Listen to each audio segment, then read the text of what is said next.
Good evening. Welcome to this evening's Committee of Adjustment meeting. Members of the public, applicants, agents, and staff may be participating this evening either in person or virtually via Zoom. For those attending via Zoom, please note that it is our standard practice for members of the public to have their cameras off and microphones muted until it is time for that member to speak. Township staff can assist with the muting of the microphones. If you require assistance, please use the chat function and ask staff. I am also pleased to advise that this is being broadcast live on the network's YouTube channel, where a recording of this meeting will be available. Please note that the township does not have the ability to edit the live stream or recorded version of the meeting. Public meetings have been called and notice circulated in accordance with the Planning Act with respect to applications for minor variance and/or consents. The purpose of public meetings are to inform and provide the public with the opportunity to ask questions and to express views with respect to the applications. The format of the public meeting is as follows. Township staff will introduce the applications and report all correspondence received. Next, the applicant or their agent will present any relevant information. Township staff will then provide further information and clarify any statements of the applicant and/or their agent. Following that, the public will be permitted to ask questions and express views on the proposal, and then the public portion of the meeting will be closed. And finally, members of the committee will be given the opportunity to ask questions for clarification of the application. After all comments have been received, the committee will consider the application with due regard to the presentations and views expressed this evening.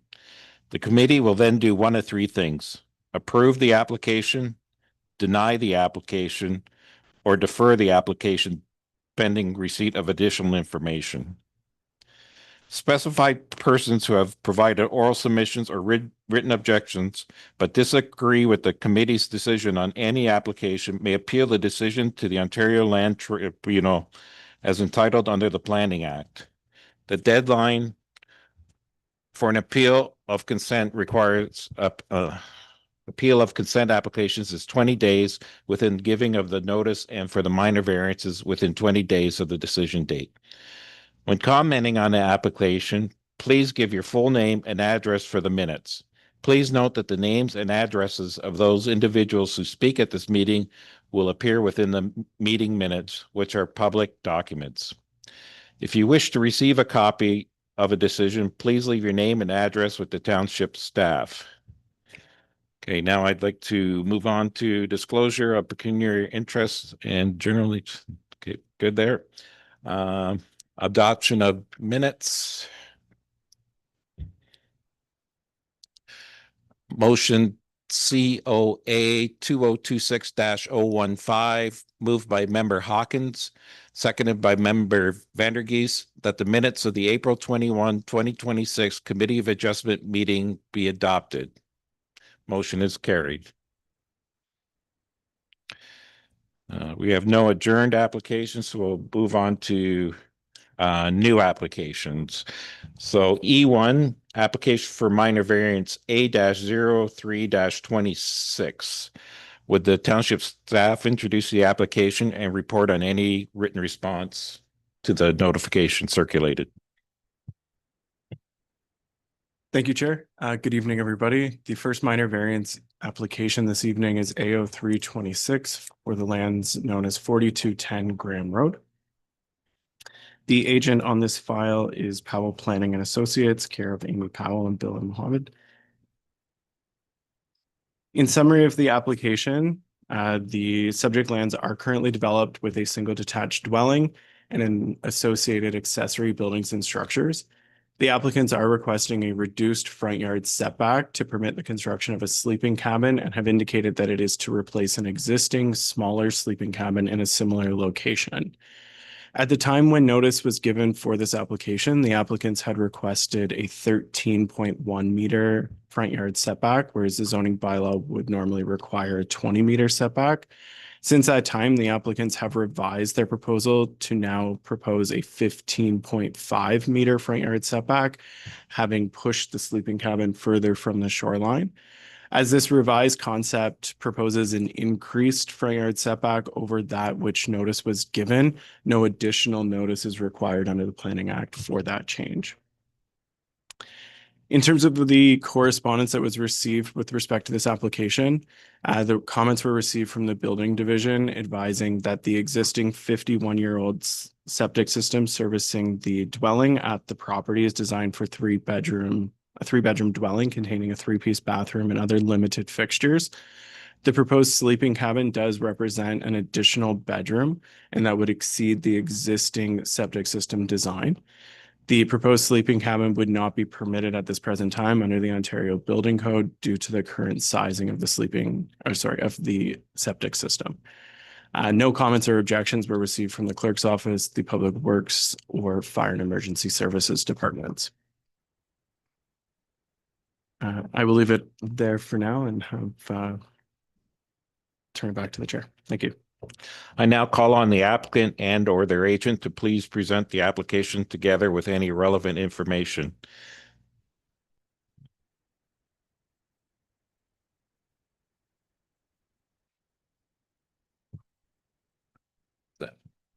Is that mic on? It should just be a button. But let's. Hello? There.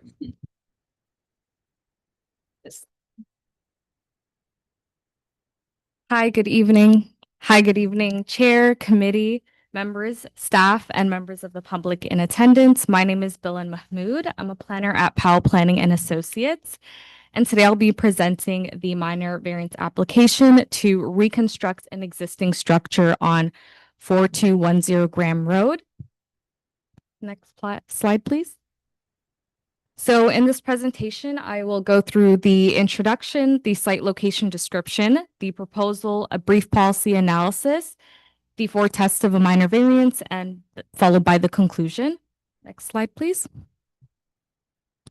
So we are seeking planning approval to reconstruct an existing sleeping cabin on the site, which continues a permitted and long-standing use. This isn't about adding new bedrooms or increasing the intensity of the use. Rather, it's just replacing what's already there. And the goal is to improve the existing sleeping cabin slightly by providing a more functional space, but not expanding its overall use. So staff had commented that there is a need to substantiate the appropriate septic system in order to accommodate the proposed development. We are requesting that the committee take this as no conditions and that the application is accepted. In fact, the reconstructed cabin would better align with the zoning bylaw than the existing structure, and this is supported by provincial and municipal policies, as well as it meeting the 4 tests of a minor variance. Next slide, please.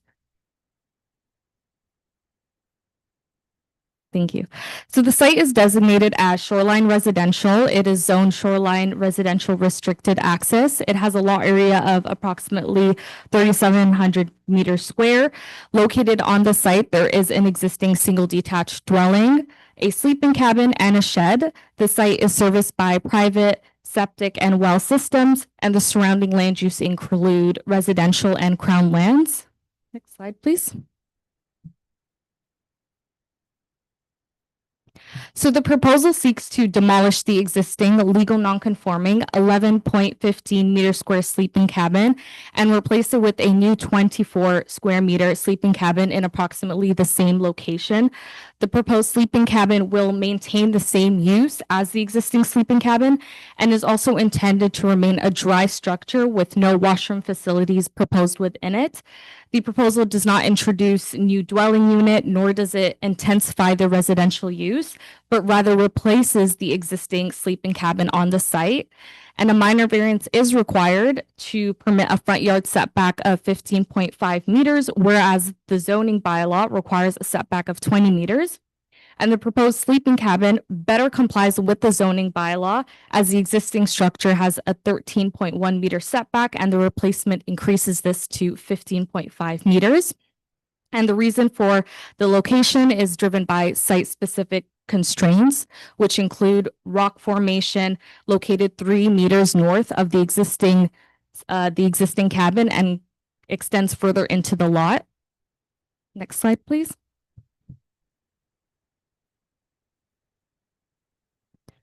Now we'll just go through a brief policy analysis of the Planning Act, provincial and municipal policies. Next slide, please.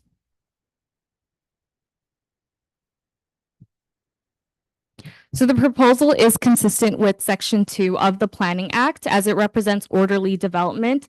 It does not create any adverse effects or impacts on the natural environment, and it supports a well-designed development that contributes to a sense of place. Next slide, please. The proposal also aligns with the provincial planning statement.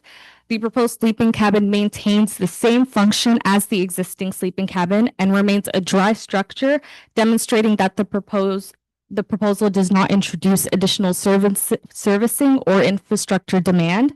Then natural features on the site and around the site are protected. Next slide, please.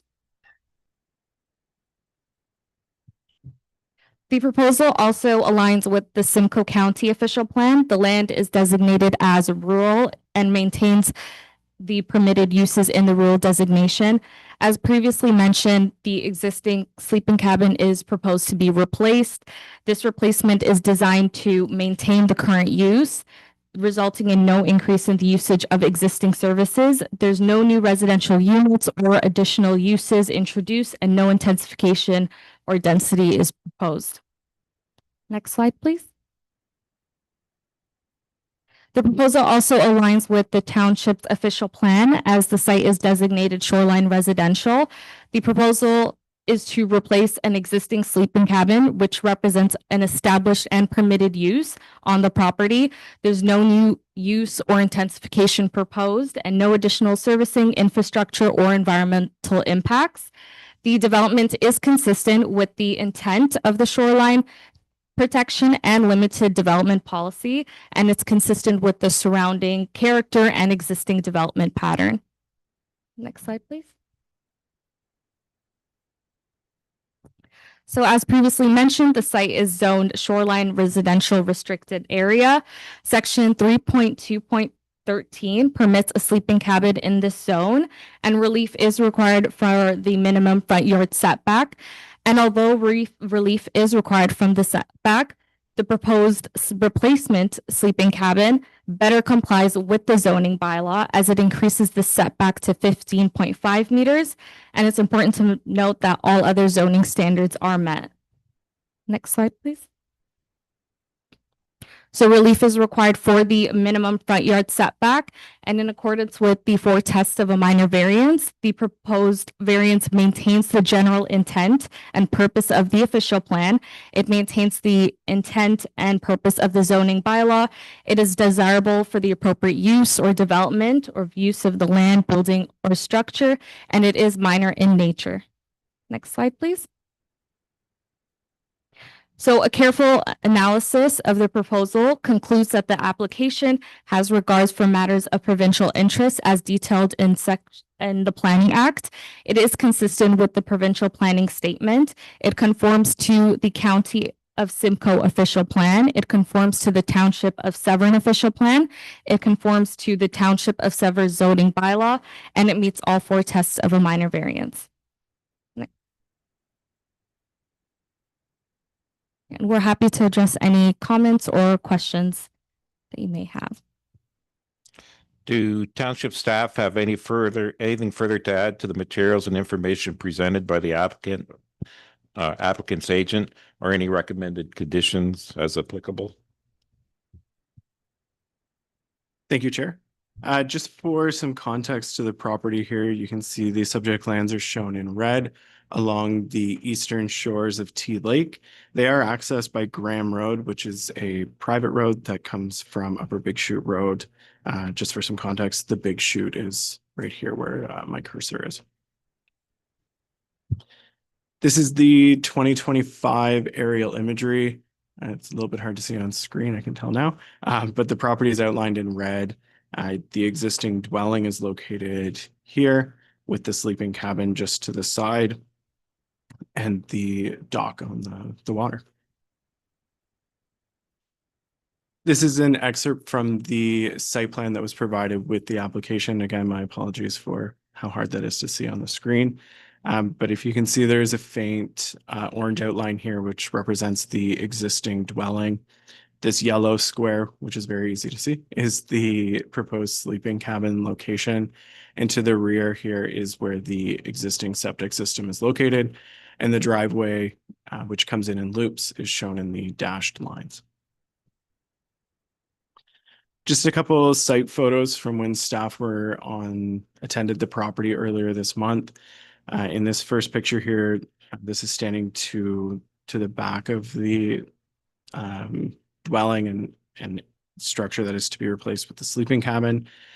The applicant made it quite easy for staff to see where the proposed structure was to go. This was the former setback, I will acknowledge, but it is roped off here with some stakes and rope to show where the proposed sleeping cabin was going. Since that time, the applicant has revised this proposal to push that back a little bit further from the shoreline, sort of back into this garden area, which is sort of bounded by some rock outcropping along the edge of the driveway. This second photo here is just for some context to the property. So you can see that it is quite well vegetated with mature trees along the shoreline and quite naturalized.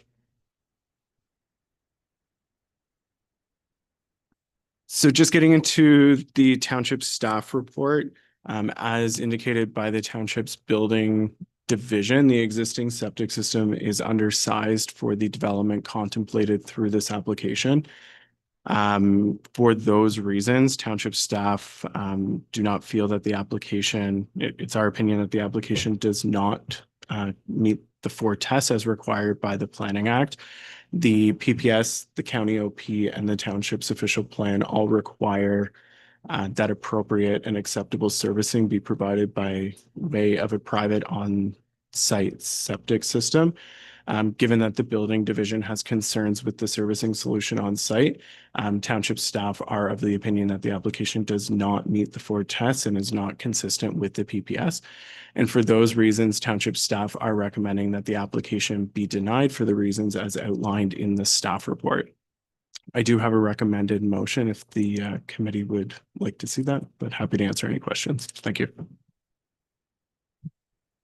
Thanks, Brad. Are there any persons on Zoom or the telephone who have either questions, comments, or wish to speak in favor or in opposition of the application? Please address your questions through me. Nobody on Zoom. Are there any persons present who have any either questions, comments, or wish to speak in favor or opposition of the application? Please address your questions through me. Please provide your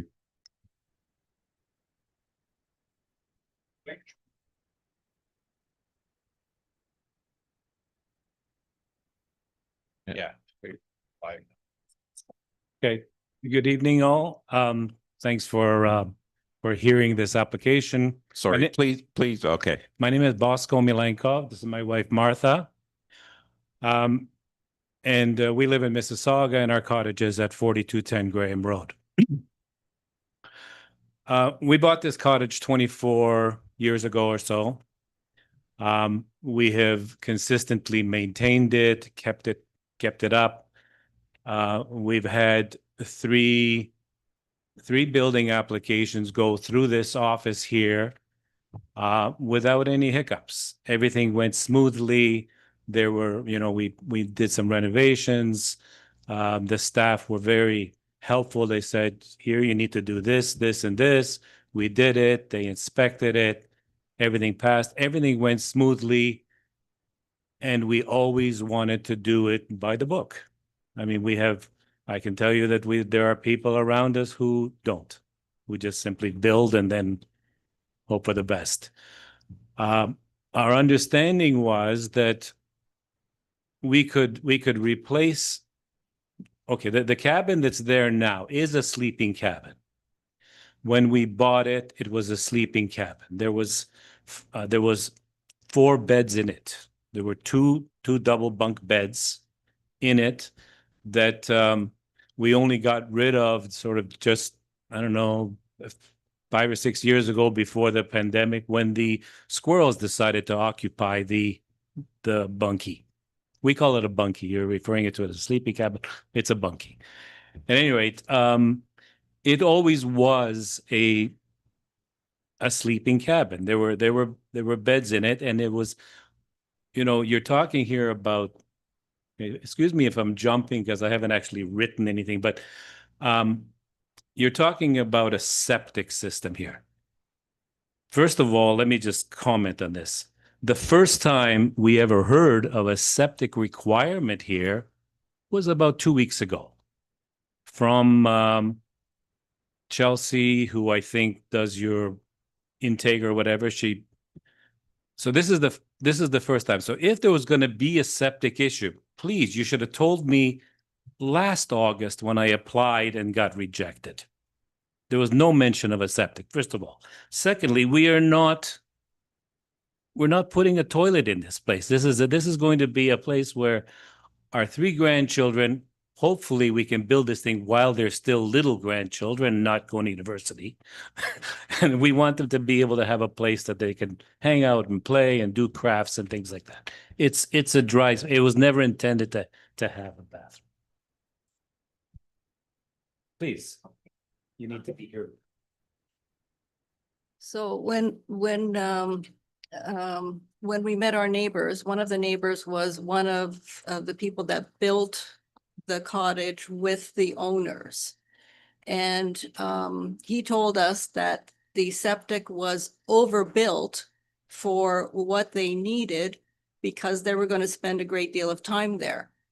So it had for all of the washrooms and a washing machine and dishwasher and more.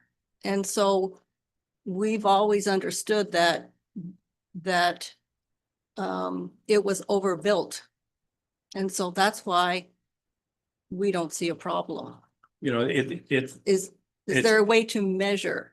It's being made to look like, oh, this thing's 51 years old. Well, this 51-year-old septic system was just inspected 2 years ago, given a clean bill of health. At the time, again, we were told, wow, this thing's overbuilt. And we have 440 feet of tile. Does that mean anything to me? Not that much, but I was told it's a lot. We got 3 feet of sand. This is, and we pump up to it, and it's a very good, it may be 50 years old, but it's a concrete tank, and it's built well, and it functions. I mean, we've never had an issue with it.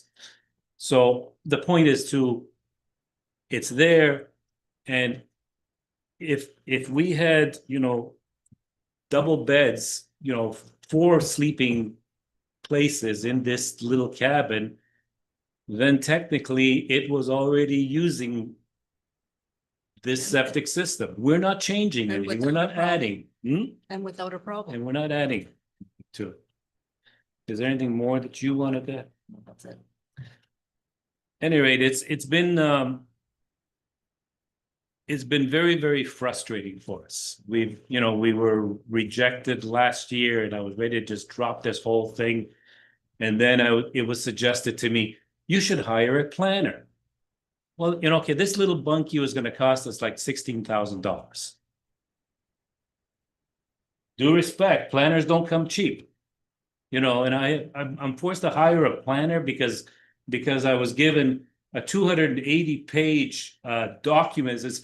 Here's the what do you call it? The rules that regulate. I don't know how to read those. We own the cottage, so I had I agreed, and I hired a planner, and then paid another $1,200 to here, and then I was frightened, saying, well, it might be another $4,500 application if we have to spread it around, and you have to what's the word they used? In other words, if other people peer review or something like that. And I'm thinking, this is really crazy. You know, like, why are you throwing all these fees at me for a dinky little replacement? That's all we're doing. We want to make it better. I don't want to leave a home for the squirrels. We just want to have a slightly, you know, if you're going to rebuild something, build it better. We've always done that. That's how, you know, if you look at the cottage, the way we bought it, the way it looks today, it's better. We've put in a lot of money into the cottage to maintain it. Anyway, I would suggest that, you know, it's not a new, you're calling it a development. It's not a development. We're just replacing a bunkie. That's all we want to do. We've agreed to move it back to the 15.5 feet from the original. We're moving into a garden, by the way, that's a wild garden where bees and other pollinators are flying around in there. Just because it looks wild doesn't mean it's useless. So we're being asked to push it into there another 7 or 8 feet. I'm not happy about that either. I would have loved to keep it where it was. But, you know, if this is all you can agree to, you know, at least you can, if I have to move it back, you know, to the 15.5 meters and you'd agree with that, you know, we'll live with that. And so I would appreciate it if you'd consider it seriously. Thank you so much. Are there any other persons present? If there are no further questions or comments, I declare that the public portion of this application is closed. Do any members of the committee require further clarification or wish to provide comments on this application? Member Vandergeest. My questions might be stupid questions. But just a couple questions, I guess, through to the planning department.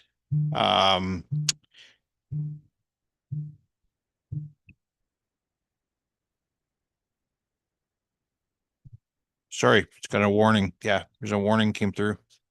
So tornado warning in the mobile coverage area. So yeah, heads up. Yeah. So my question is, so I've sat here, I've listened to 2 presentations tonight. I've had one presentation tell me that, you know, the septic system's fine. Don't kind of worry about the septic system because, you know, it's going to be no washroom, no servicing, no nothing in the building. And then I'm hearing from, you know, township staff that, you know, from the building department, that the septic inspector says, you know, it's undersized. You know, so I guess sitting here, what's the truth? Where, like, why was that comment there? Or is there septic system requirements for this because it's a 4th bedroom that's added? I guess from my knowledge, what's the answer to that? Through the chair to Member Vandergeest. That definitely is not my area of expertise, but as a planner, I rely on the township's chief building official and our building division to provide comments with respect to Ontario Building Code matters. The building division has reviewed the development that is on site in relation to the Simcoe County District Health Unit use permit that the municipality has on record for the existing septic system that was installed in 1976. Based on the design specifications of the system as detailed in the use permit, the building department has, you know, assessed what development that use permit contemplates that the design is based upon in the context of what is proposed through this application. As a sleeping cabin is proposed, the sleeping cabin, while it may not have any fixtures in it or a bathroom, it does contain a bedroom. And what that bedroom does is provides the opportunity to have more persons residing on the property at any time. It provides that additional space to accommodate additional persons, which factors into the septic system design. So based on this system that's present today, it is undersized to accommodate 4 bedrooms, which essentially this application proposes, compared to the 3 that it is designed to accommodate within the existing dwelling. Okay, thank you for that. I guess just you know, just more of a comment to, you know, I've understood what you've said. I've understood we talk about, you know, the terminology replacement, sleeping cabin is there. I also look at this, it's not just a directly replacement, right? If it was a direct replacement, it would be size on size. So we're going from 11.15 meters squared, increasing to, you know, 24 meters squared. So it is a larger sized building as well. But that's 20.4. Yeah, whatever. Sorry, I wrote that wrong. But you know, I think there is septic system issues that need to be figured out. But that's my comments for now. Member Hawkins. Through the town to the property owners, the applicants, I guess the septic design, it is based on adding a bedroom is what's increasing your overall daily flow rate. Have you contacted a installer or designer to do a septic verification of your existing system to the proposed use? I have not, because you're not going to put that in. Well, the bedroom is what counts. That creates the 4-bedroom, which increases the load. Does it not? You're saying it adds. Yeah. What was there before? It depends on what's now. So it's a 4-bedroom What was it? overall. But it- Yeah, it might have been undersized before. But now that there's a permit involved, then we have to ask the question of the use for right now. I may add just a You know, just speaking to the mic. You have to go close.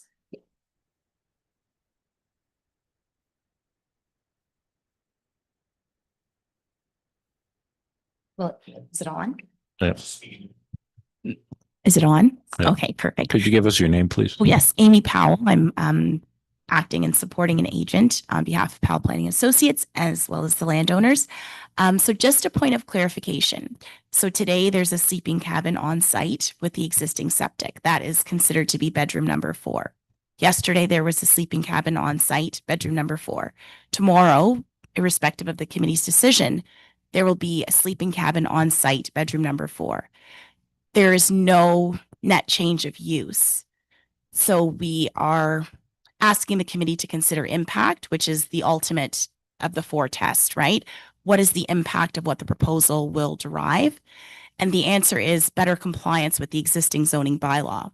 Because right now we have a legal non-complying 4th bedroom that is closer to the shoreline than what the application is proposing. So if we were doing a wall per wall replacement, we would still be bettering the circumstance because we're moving in further away from what that shoreline setback is. The nature of this ask is seeking relief from the 20-meter standard to now allow for a 15.5-meter standard because the existing structure complies in a worse manner than what the zoning is seeking. So the notion of the 4-bedroom is not a proposal, it's not an addition, it's just a better example of what's there today. That's the only reason why we needed to seek the variance is that, so yes, the rebuild could happen, but even with that rebuild, we're not offending the maximum accessory size for like an accessory structure. We're just better complying with the front yard setback. So just wanted to add that point of clarification for the committee. Thank you for the opportunity to speak on the file's behalf.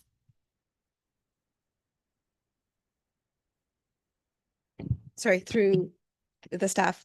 I understand that, and it still is going to be a 4-bedroom unit, meaning the septic has to accommodate that. Because even if we do pass this, you won't get a building permit without them having a septic verification or confirmation of that use.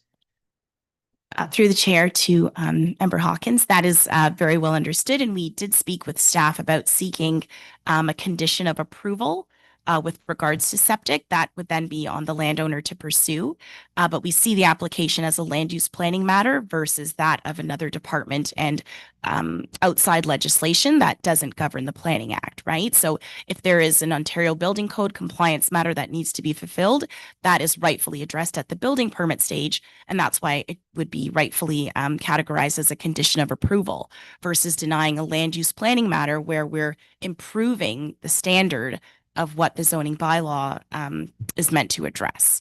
So we were discussing the landowner not having to spend prematurely where the land use planning merit is well aligned to have that septic review undertaken because there's a check and balance that the township has before them under the Ontario Building Code to satisfy septic matters. But as the landowner expressed, they've had to spend non-refundable application fees as well as planning fees for our time and evidence that's before the committee today. And they were just hoping that, we can't keep spending without understanding if this is even feasible.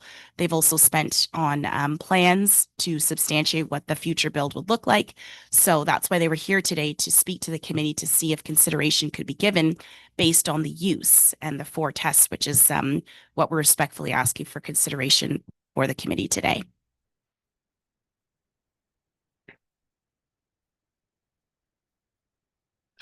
Question to staff.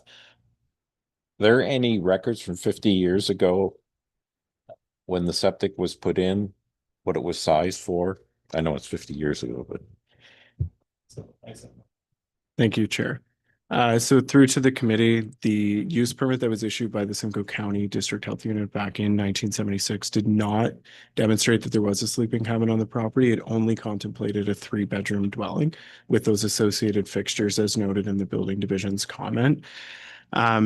Through this application, as noted, the building permit pointed out that it adds an additional bedroom. Township staff don't have access to any records, or we weren't able to find any records of the sleeping cabin being constructed. That's not necessarily uncommon for the cottage country area.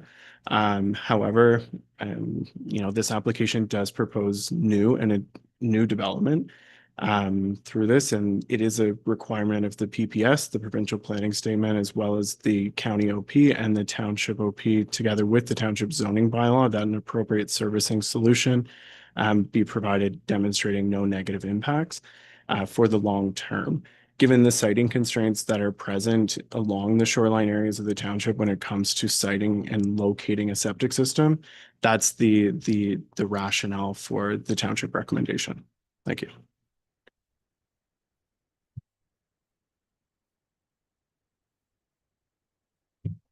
Sorry, through the staff to the applicants, I guess, is it the intention that you're going to upgrade the septic system, or is it the intention that you're open to the concept of, if it's required, that it'll be something that'll be completed? I guess so, yeah. No, if you don't allow this, if you were to see the site, and Brad has seen it, the septic bed is located higher. We have to pump up to it. By today's standards, we may very well be able to put more bedrooms to that septic system. It's, if you look at it, I don't know, it's like 30 by 50 feet with 3 feet of sand, 440 feet of clay tile. I've seen new septic systems where they're a quarter of the size and therefore a 4-bedroom house. So they have new methods of doing it. Am I going to spend $30,000-$40,000 on a new septic system? No, I don't want to. We're already spending a lot of money. All I want to do is replace a cabin so my grandchildren can replace them. So no, I don't want to spend build a new septic system. Question to staff. If we get someone to say that the septic system is sized appropriately, does this become a moot point, or? Through the chair, or to the chair. Yes, that's essentially what township staff are looking for, right? Like we at this point don't have that information available to us with respect to the servicing. Township staff, as noted within the report, acknowledged that there is some constraints to the siting of the sleeping cabin on the property. And we appreciated seeing the setback increase to provide for the greater setback to the shoreline in consideration of the official plan and applicable policies. Really, the concern here from the municipal staff perspective is the servicing.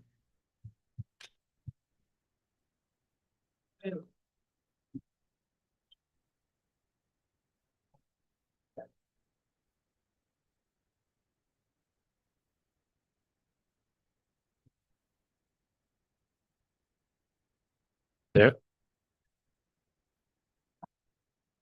You know, you came over, you and your boss's name is Katie. Katie.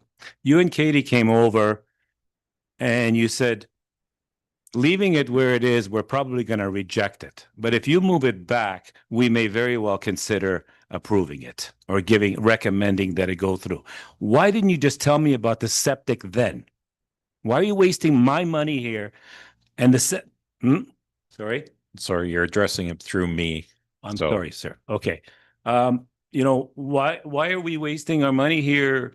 You know, like why did they even come over and say, if you move it back, we'll consider giving you the approval? Why didn't they just say, you know what, there's nothing you can do here because this is considered a fourth bedroom. The septic isn't big enough, so forget it. You're not going to get approval. If they would have told me that a year ago, I would have been like $5,000 richer or more, or maybe 6,000. And I would have stopped right there and I wouldn't have done it. And I would have rebuilt that 10 by 12 measly little bunkie. And it would have still made a fourth bedroom based on what you're talking about today. And Aimee was absolutely right. It's an existing fourth bedroom, whether you like it or not. It's there. It's grandfathered in. That's all I have to say. What do you?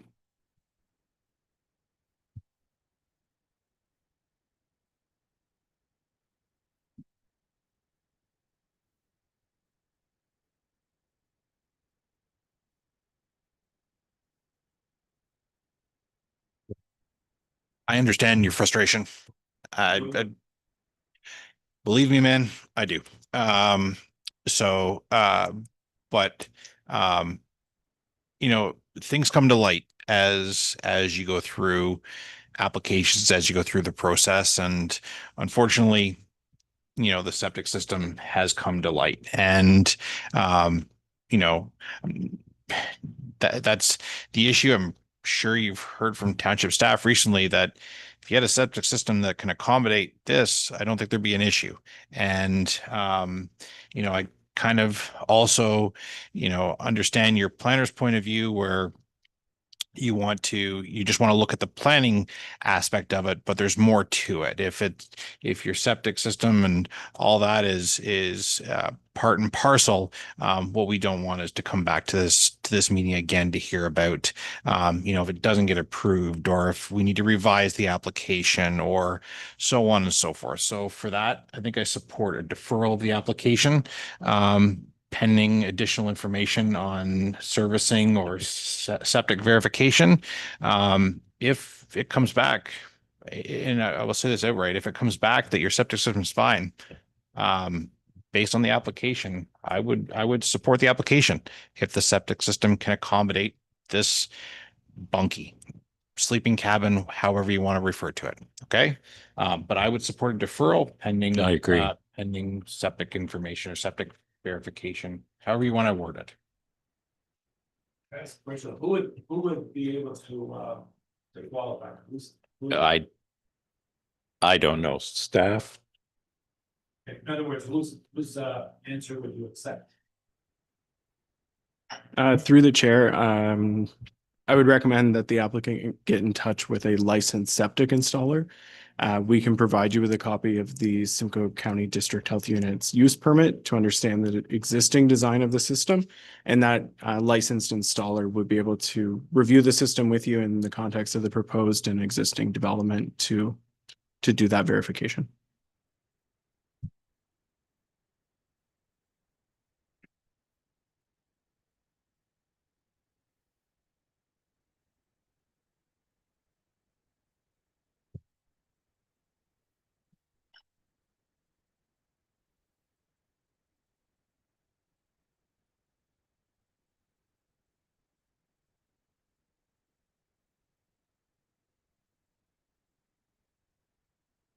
You have a motion that staff report. Oh. D26-014 be received and that the minor variance application A-03-26 be deferred to a future Committee of Adjustment meeting pending a septic verification. And further, in accordance with bylaw 2026-05, should the application not return to the Committee of Adjustment for reconsideration within 12 months of the deferral, the file will be closed. Do I have somebody? So I can move it. Member Vandergeest moved it.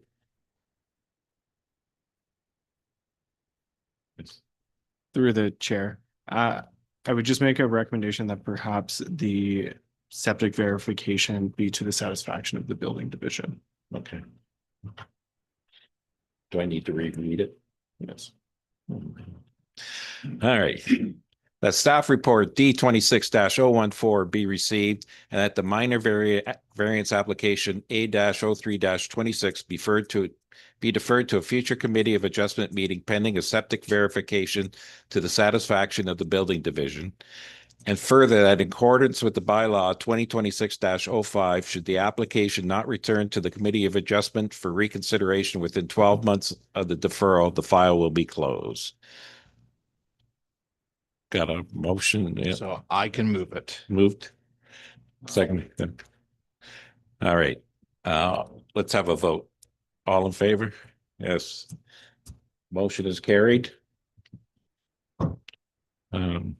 The hearing for this application is now closed. The applicant and their agent and any interested parties are free to stay for the remainder of the meeting or leave as the committee moves on to the next application.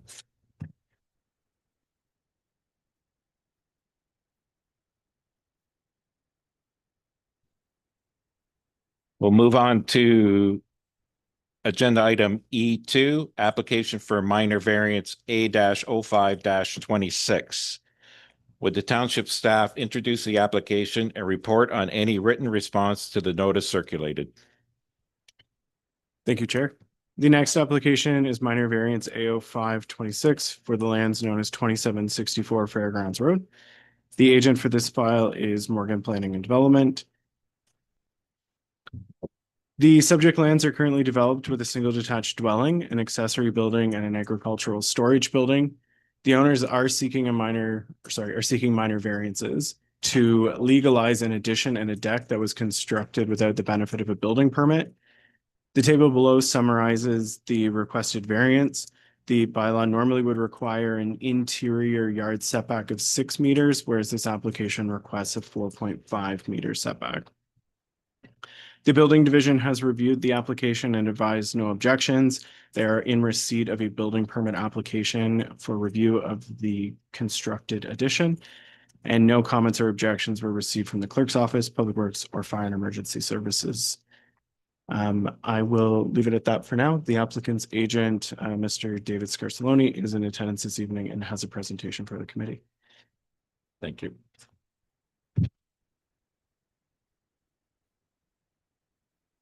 Hello, hear me?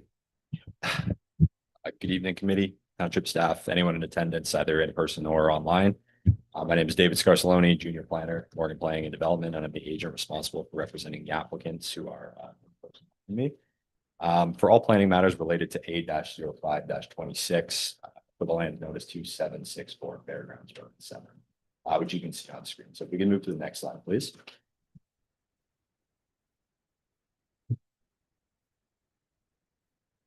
Just moving into the upward in scale to a location context summary of the subject property and adjacent uses.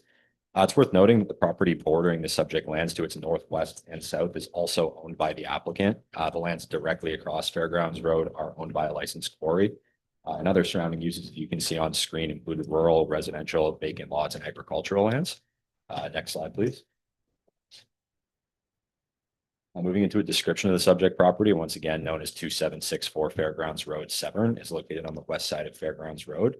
Lot area of approximately 9.45 square meters, or 9,450 square meters rather, so almost a hectare or 2.33 acres, with approximately 82 meters of frontage along Fairgrounds Road.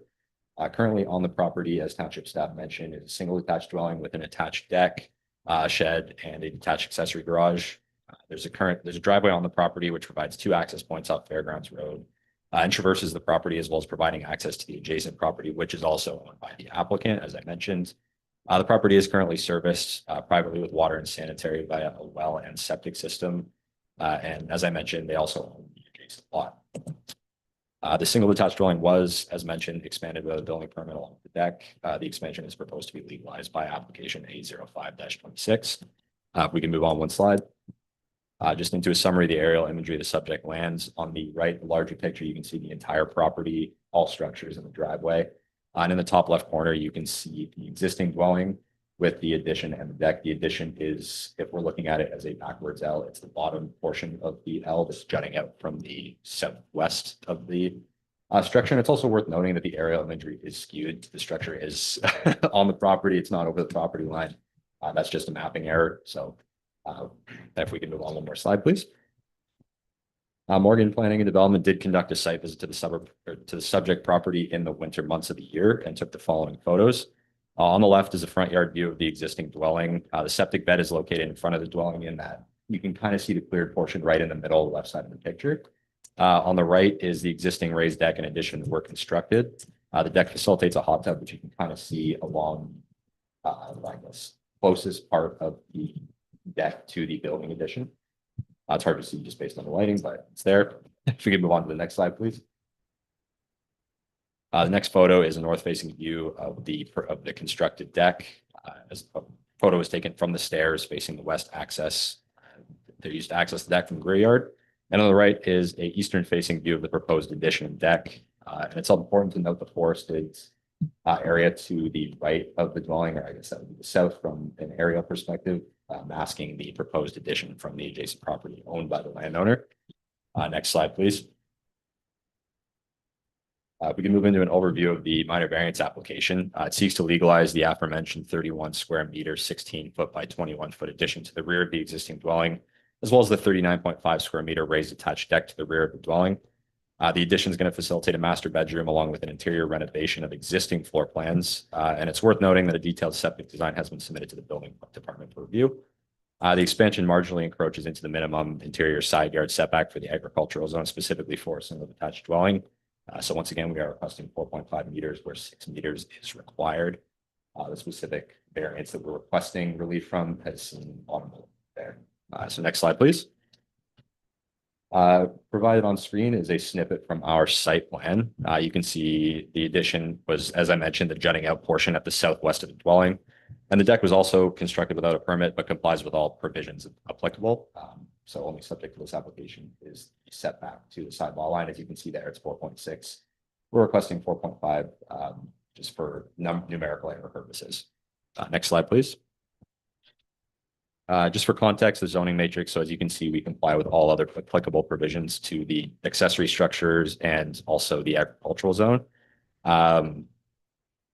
Yeah, all other structures are compliant. The only item requiring relief is the interior side setback. As you can see, it's currently 4.6. We're requesting 4.5, and the permitted is 6.0. Next slide, please. So here are some floor plans of the proposed addition and single detached dwelling for context. As noted, the extension is a master bedroom at the bottom of the screen. Building permits will be obtained for the addition and deck. Next slide, please. For context, here's some elevations. There's no concerns with related to the building height or the massing of the dwelling addition of the deck. And the only provision subject to this application is the side yard setback. Next slide, please. So from a zoning and official plan designation perspective, for context, the property is zoned agricultural AG and designated greenlands. And it's worth noting that it's also designated greenlands in the county official plan, and all existing uses are permitted on the property. Next slide, please. A planning justification report was submitted with the application, which addresses the Planning Act and is consistent with the provincial policy statement, conforms with the county official plan and Severn official plan, and with the exception of the provision that we're requiring relief from, it complies with the Township of Severn zoning bylaw, and it also justifies the minor variance under the 4 tests of the Planning Act. Next slide, please. Just to speak to the 4 tests very briefly, there's little to no impact on the surrounding properties or visual anomalies anticipated. As I noted, the adjacent property is owned by the property owner and is visually and functionally masked by trees and vegetation. All uses are permitted in the ag zone and Greenlands designation, and all other provisions are met. And the proposal generally conforms to the intent and purpose of the Greenlands designation. And once again, it's worth noting that the adjacent lands are owned by the applicant as well. So if we can move on to the conclusion, the variance once again seeks to permit an addition to the existing dwelling, as well as an attached raised deck. Building permits will be obtained and the deck does comply. The application is appropriate, desirable, and represents good land use planning. It's consistent with the Planning Act and the PPS. Conforms to the township and county official plan, and with the exception of the variance, we're requesting that being 4.5 meter interior yard setback, whereas 6 is required. We do comply with the zoning bylaw. And we believe that it passes the 4 test of a minor variance. So thank you for your time. I'd like to take this time to thank any members of the public, committee, and township staff for listening. And I'd now like to invite any questions that may arise. Thanks. Do township staff have anything further to add to the material and information presented? Thank you, Chair. I'll just quickly run through a couple slides here. Mr. Scarsellone has done a good job of summarizing the application, so I'll be brief. Just for some context, the subject lands are shown here in red. They are located along the western side of Fairgrounds Road, just south of Thorburn Road. The 2025 aerial imagery, which as mentioned is a bit skewed, with the existing dwelling located here, set back approximately 4.5 meters to that southern property line. That's the site plan that the applicant submitted with their application, which has been reviewed. The elevation drawings. Just a couple site photos similar to the photo shown earlier, just with the snow melted. So you can see the addition here at the rear of the dwelling. So the property line sits somewhere along the edge of these trees, about 4.5 meters from the side of this dwelling. So as noted within the staff report, the proposed setback of 4.5 meters would still provide for appropriate buffering between the subject lands and the neighboring. Although mentioned that the property owner owns the adjacent lands, that's not guaranteed to be the case at all times in the future. So staff have reviewed it regardless of ownership. And those buffering and technical requirements for stormwater management and building maintenance can still be provided with a 4.5 meter setback. The impacts on the agricultural area and the aggregate potential overlay mapping that's captured on this property have been addressed through the application. I do also just think that it is worth noting that the subject lands appear to have been severed sometime in the early 2000s from the larger farm property. Previously, it wasn't always the practice that those severed lands were rezoned to a rural residential zone of sorts. Had they have been, or if they were currently zoned rural residential, which may be a more appropriate zone for this property as a whole, the side yard setback requirement in that zone is 4.5 meters. So just some consideration for the committee. As summarized within the staff report, planning staff are of the opinion that the application is consistent with the PPS and does meet the 4 tests as required by the Planning Act. So for those reasons, planning staff have no objection to the approval of the application, subject to the recommended conditions. Those conditions are fairly typical for this type of development, being that municipal taxes be paid to date, the construction be in substantial compliance with the plans submitted with the application, and that the existing vegetation on the property be preserved and enhanced as much as possible. Thank you. Do we have anybody on Zoom? No. All right. Are there any persons present who have either questions, comments, or wish to speak in favor or in opposition of the application? Don't see any. If there are no further questions or comments, I declare the public portion of this application closed. Do any members of the committee require any further verification or clarification? Okay, let's put up the. Okay. Motion COA 2026-017 moved by member Hawkins, seconded by member Vandergeest, that staff report D26-015 be received, and further that minor variance application A-05-26 be approved, subject to the conditions included as attachment 5 to staff report D26-015. We have a vote. Motion is carried. The hearing for this application is now closed. The applicant and their agent are or any interested parties can stay or go on their merry way. Thank you. Okay, we'll move on to agenda item E3, application for minor variance A-07-26. Would the township staff introduce the application and report on any written response to the notice circulated? Thank you, Chair. As noted, the next application on our agenda this evening is a minor variance application affecting the lands recognized as 2178 Irish Line. To summarize the application, the lands are currently zoned rural residential and are currently developed with a single detached dwelling. A site visit from township staff identified an existing shed and unauthorized storage container also located on the property. Further, in staff's presentation, we do suggest some recommended conditions to address that should committee consider approval of the application. With respect to the proposal itself, the applicant is seeking relief from the maximum accessory building height and size to facilitate the construction of a private single-story detached garage accessory to the residential use of the property. The specific request being contemplated is a single-story detached garage with a maximum size of 223 square meters, where 110 square meters would be the limit in this case. Relative to the size of the dwelling, this does still maintain a 77.2% floor area when compared to the dwelling.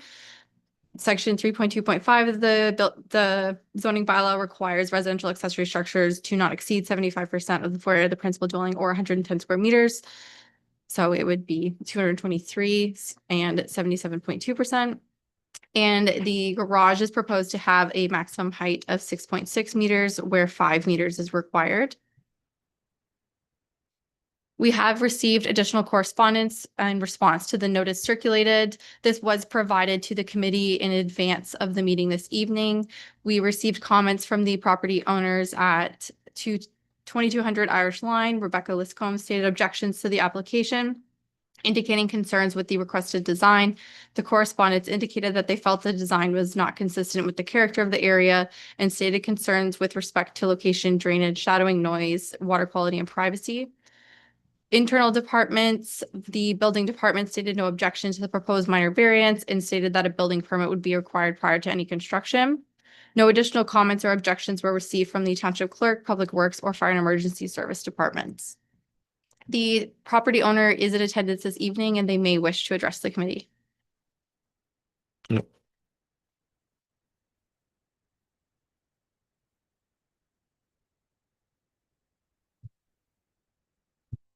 Hello, good evening, committee and planning.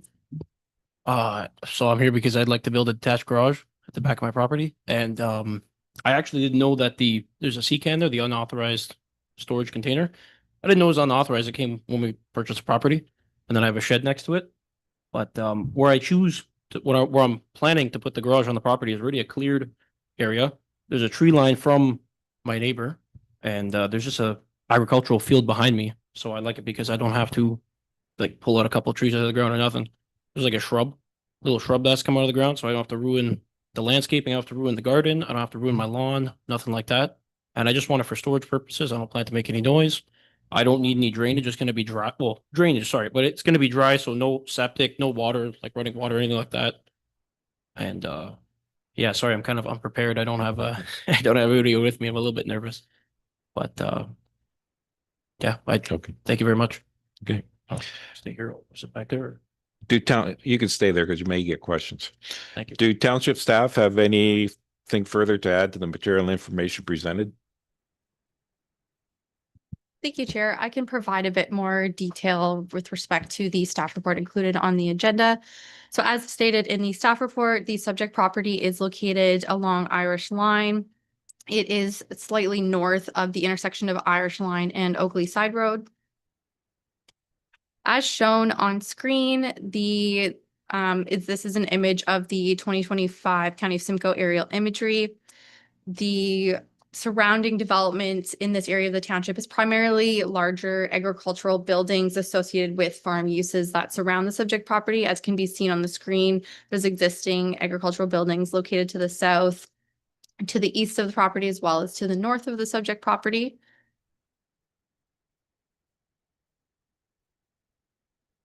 As shown on the site plan provided by the applicant with the application, the proposed garage is to be located in the back sort of rear corner of the subject property.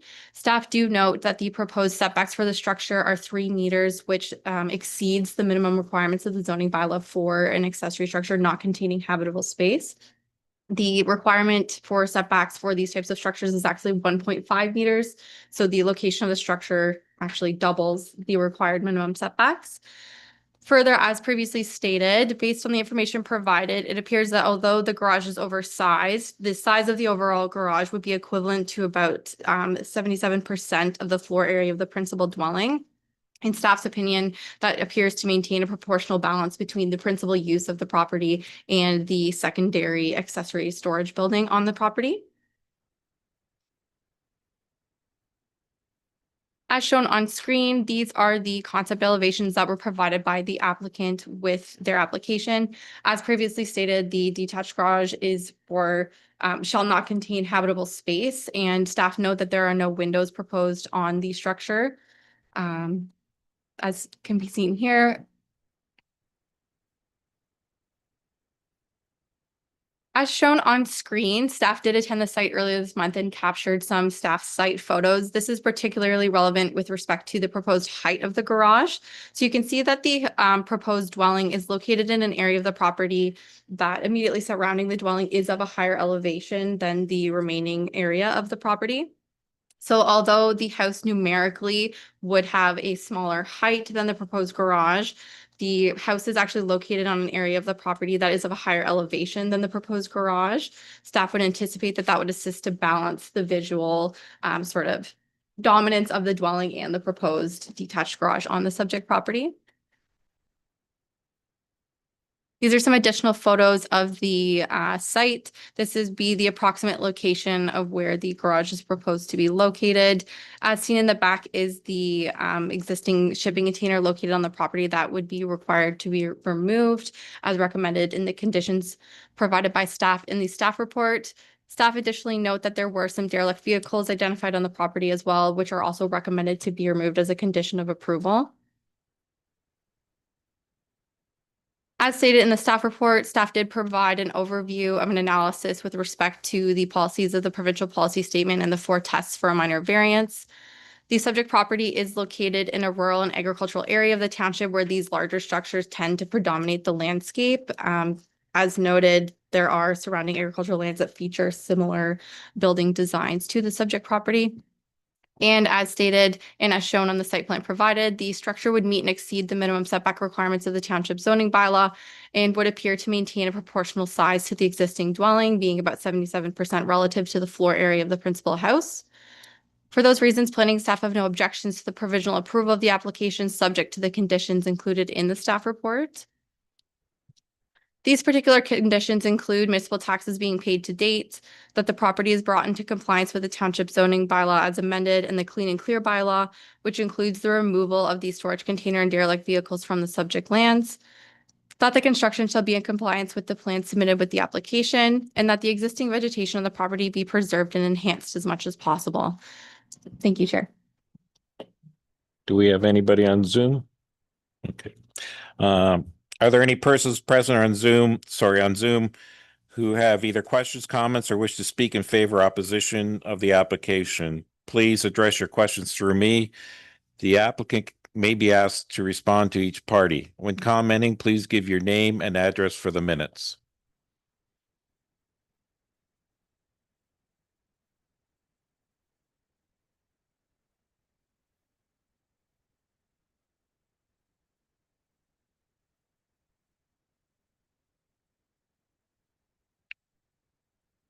I guess we don't have anybody on Zoom, so anybody present who have any questions or comments?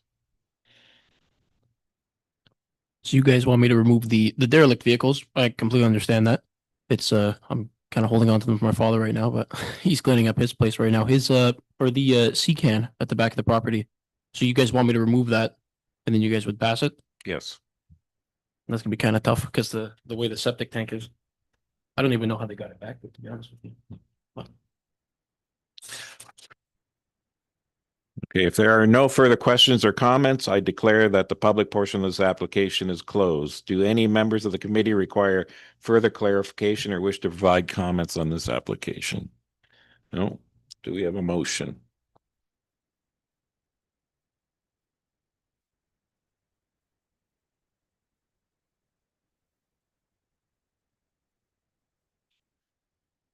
Motion COA 2026-018, moved by member Vandergee, seconded by member Hawkins, that staff report D26-011 be received, and further that minor variance application A-07-26 be approved, subject to the conditions included as attachment 5 to staff report D26-011.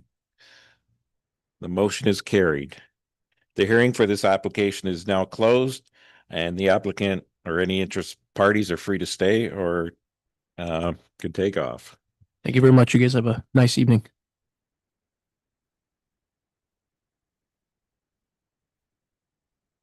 Okay, we'll move on to agenda item E4, application for minor variance A-09-26.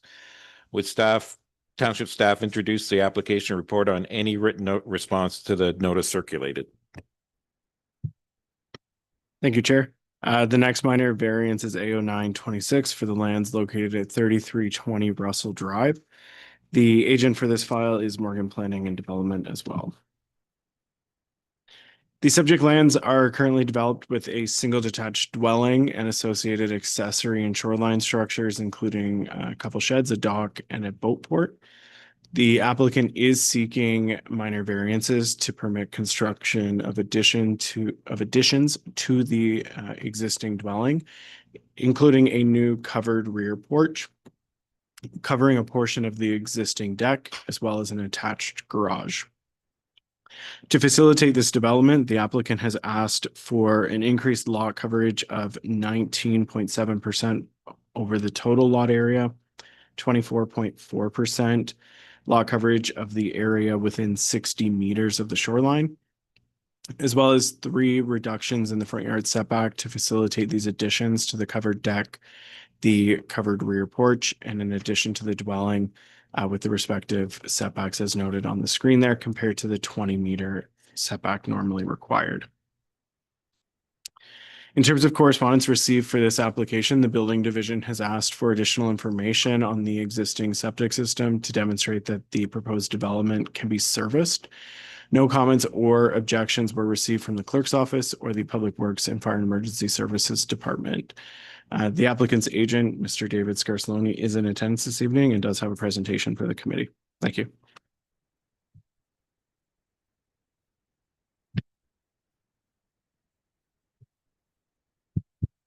Good evening again, Chair and Committee, Township staff, and anyone in public, from the public listening either online or in person.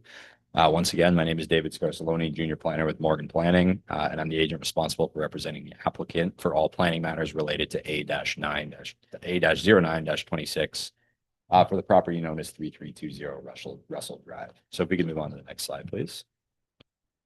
Moving into the locational context of the property, the surrounding uses include single detached shoreline residential, the Little Lake shoreline, vacant lands to the rear, and the Port Severn settlement area. And it's worth noting that there is no immediate connector road from Port Severn to Russell Drive. Next slide, please. To outline a description of the subject property, once again known as 3320 Russell Drive, Severn. It's on the eastern shore of Little Lake, northeast of the Port Severn settlement area. The property is approximately 2,200 square meters or 0.22 hectares or just over half an acre with a frontage of 31.1 meters along the Little Lake shoreline. The property currently facilitates a single detached dwelling with an attached wraparound deck on its southern and western edges, a shoreline deck which is connected to the attached deck to the structure via stairs, and a dock with a boat port protruding into Little Lake. It's duly accessible via the Little Lake shoreline or the driveway off of Russell Drive. And serviced privately with water and sanitary via a drilled septic. The property is lined with mature trees along its north and south edges, and it's generally flat until close to the shoreline where it slopes noticeably towards the lake. So we can move on to the next slide, please.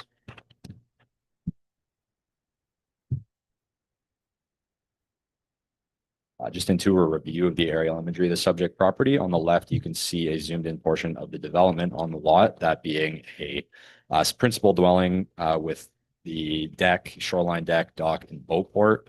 Please note the tree cover and shoreline vegetation, which is present. And on the right is just a full extent of the property, including the driveway, which is accessed off Russell Drive. Next slide, please. Once again, Morgan Planning and Development conducted a site visit on what seemed to be the snowiest day of the entire year. Should have worn snowshoes. On the left, you can see a shoreline view of the existing dwelling, shoreline deck, boat port, and attached deck from the dock. And it's important once again to note the mature vegetation to overhanging. And on the right is a view from Russell Drive of the existing dwelling. All development is proposed to be between the dwelling and the road. Next slide, please.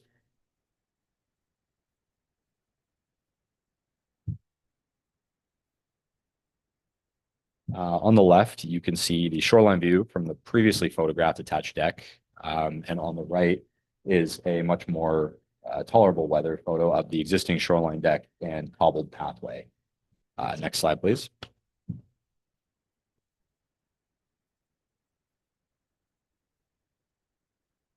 Moving into an overview of what we're requesting. So the minor variance application, once again, seeks to permit the construction of a one-story addition at the rear of the dwelling, which is 84 square meters, an attached one-story garage, a covered porch, and a small extension to the roof of the attached dwelling. The construction will include the implementation of a new driveway, as well as a proposed pathway connecting the driveway to the proposed porch and garage. Subject to address township staff's concern, the existing shoreline deck and stairs, as well as the cobblestone path that you saw in the last picture, will be removed and allowed to revegetate naturally. The proposed garage will be used solely for storage purposes, and the existing septic system is proposed to be upgraded, and it will provide adequate flow, which was confirmed by DTS and Associates. It's worth noting that no new development will be located between the dwelling and the shoreline, and the existing setbacks are not worsened by the proposed development. The expansion, porch, and garage are all located further back than the existing dwelling from the shoreline. And the existing shoreline area where that cobblestone path and shoreline deck are located will be allowed to revegetate with the removal of the deck and stairs. So if we can move on to the next slide, please.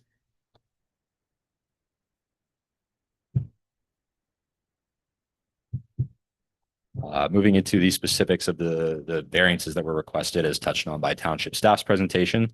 The proposed one-story dwelling addition, garage, covered porch, and roof expansion will require the following variances. So as mentioned, the lot coverage, we were requesting 24.5 within 60 meters, that being 19.7% within the entirety of the property. And the setbacks for the specific structures, 6.6 meters for the covered deck, 12.6 meters for the covered rear porch, and 16.3 meters for the addition to the dwelling. And it's once again worth noting that the existing front yard setback will not be worsened because of the proposed development, and there is no new development proposed between the dwelling and the Little Lake shoreline. Next slide, please.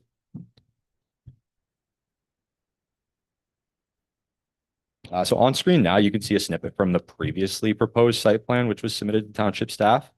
The darker mustard color in the middle is the addition, and the lighter yellow, as you can see on the east and south of the drawing, are the porch and garage, and that small yellow rectangle off the south edge of the dwelling is the roof expansion.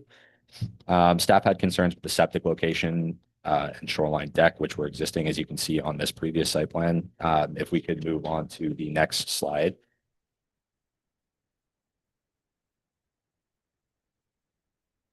Morgan Planning, we believe, have addressed these concerns. On screen is an updated site plan, which was sent to staff, which we believe addresses their concerns. DTS and Associates, a licensed septic installer, has provided us with a septic location, which we previously didn't have on the plan, along with the associated setbacks, as you can see in the top right. And the shoreline deck, stairs, and cobblestone path will be removed and allowed to naturally revegetate.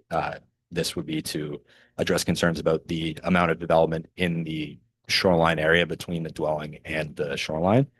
If we could move on to the next slide, please.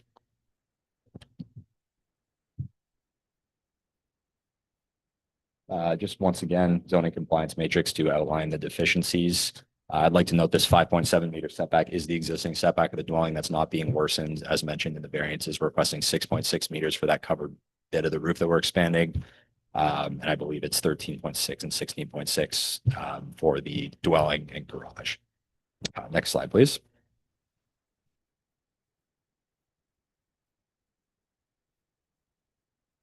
Moving into some elevation drawings of the existing conditions of the property. The addition will be 1 story and therefore there's no concerns anticipated relating to the height, including the garage. Final elevation drawings will be submitted at the building permit stage. Next slide, please. These are the floor plans of the proposed addition of the dwelling. On the left, you can see the dwelling addition along with the existing dwelling and the porch on the bottom left of the picture. And on the right is the 1-story garage. Next slide, please.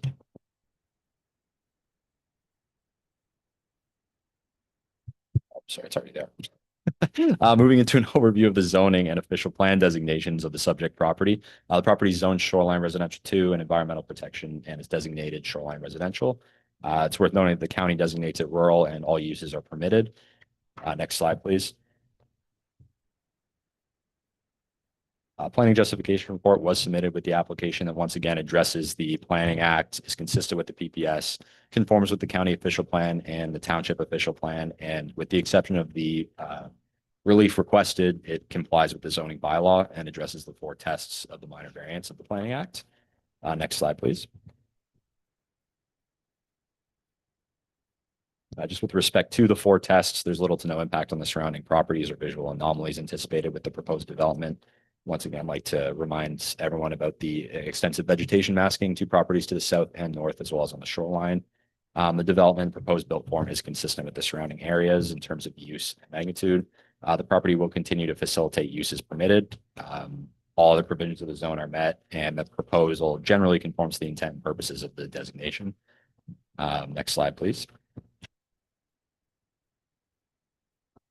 Just to conclude, once again, the minor variance seeks to permit the 1-story addition, the 1-story garage, the covered porch, and a small extension to the roof.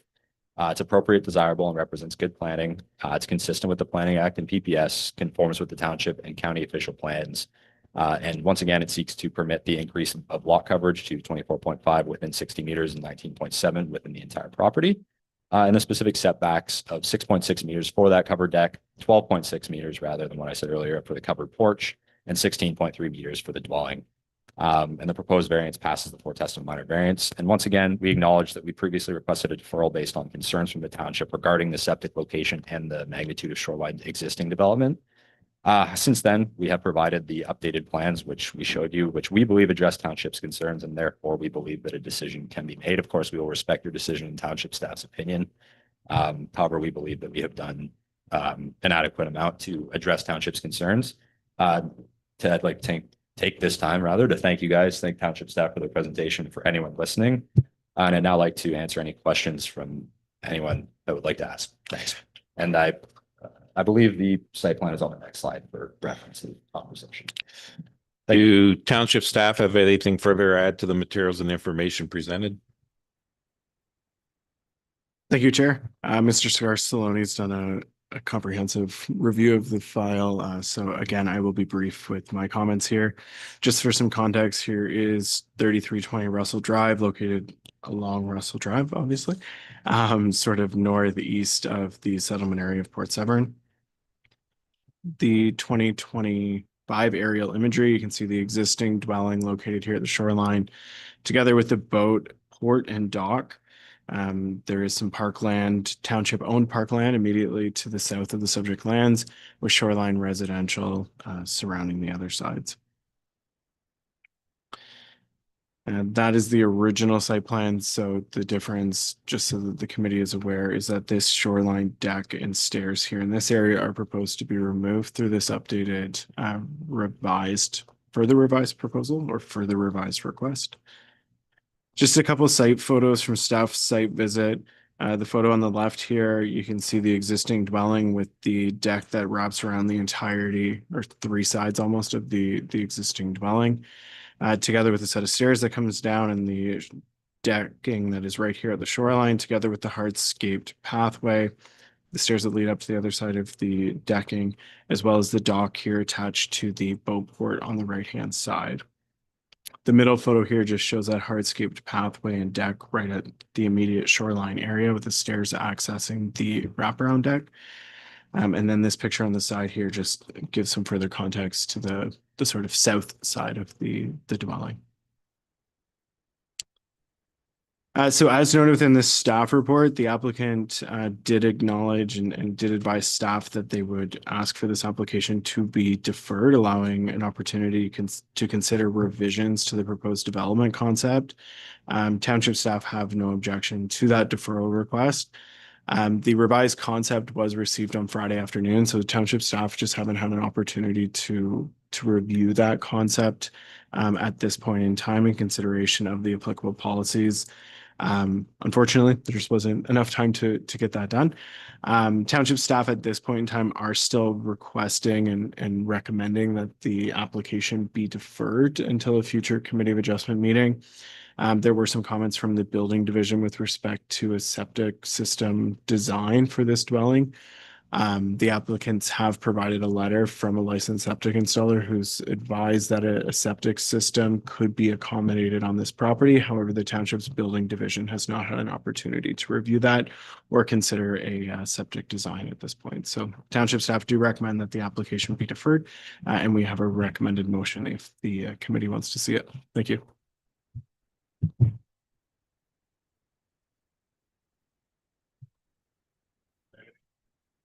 Sorry. Are there any persons present who have either questions, comments, or wish to speak in favor or opposition? Don't see any. If there are no further questions or comments, I declare the public portion of this application is closed. Do any members of the committee require further clarification or wish to provide comment? No. Do we have a motion?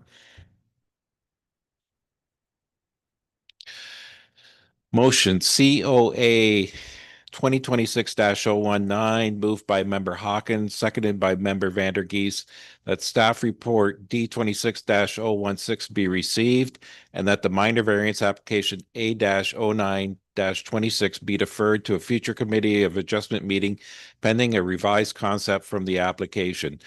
And further, that in accordance with bylaw 2026-05, should the application not return to the Committee of Adjustment for reconsideration within 12 months of the deferral, the file will be closed. All in favor? Sorry, just briefly before a decision is made, we respectfully believe that we have provided what is requested from on the recommended motion. We'll respect your guys' decision to defer if that's what you decide. However, it hasn't been reviewed, so until understood. Thank you. Motion is passed. Oh, I was just going to clarify for the committee's benefit and the applicants. Staff would treat the, with the context received at this meeting, staff would obviously understand that the revised concept mentioned in this motion would be the one that was received on Friday. If that satisfies, works for you. motion still passed. Thank you. All right. The hearing for this application is now closed. The applicant, I guess, has to stay here, and anyone else is free to stay.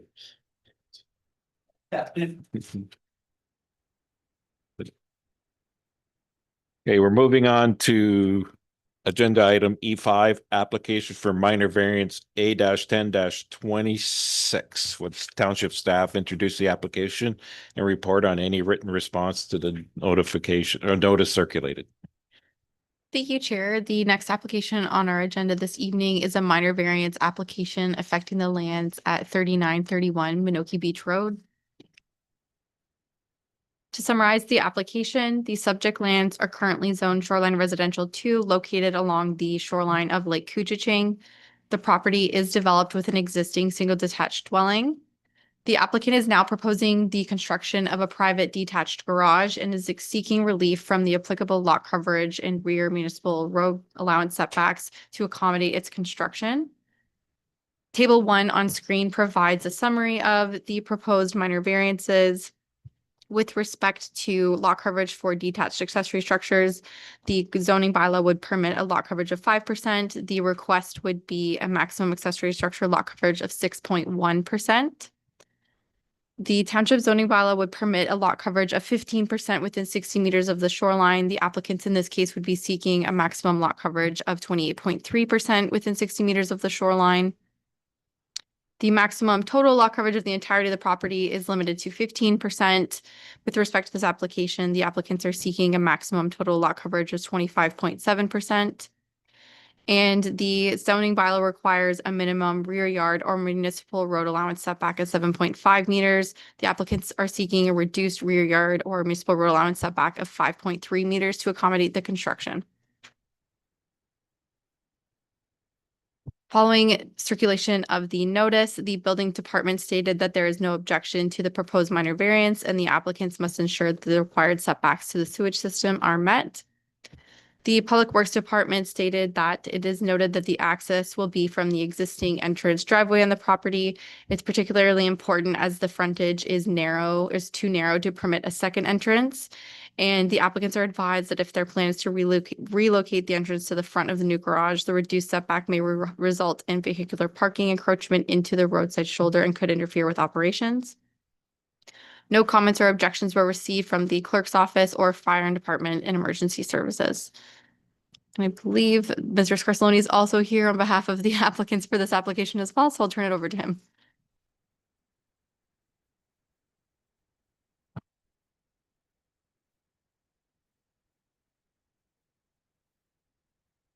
Good evening once again, Chair and Committee, Township staff, anyone in public listening online or in person. Once again, David Scarsellone, Junior Planner, Morgan Planning.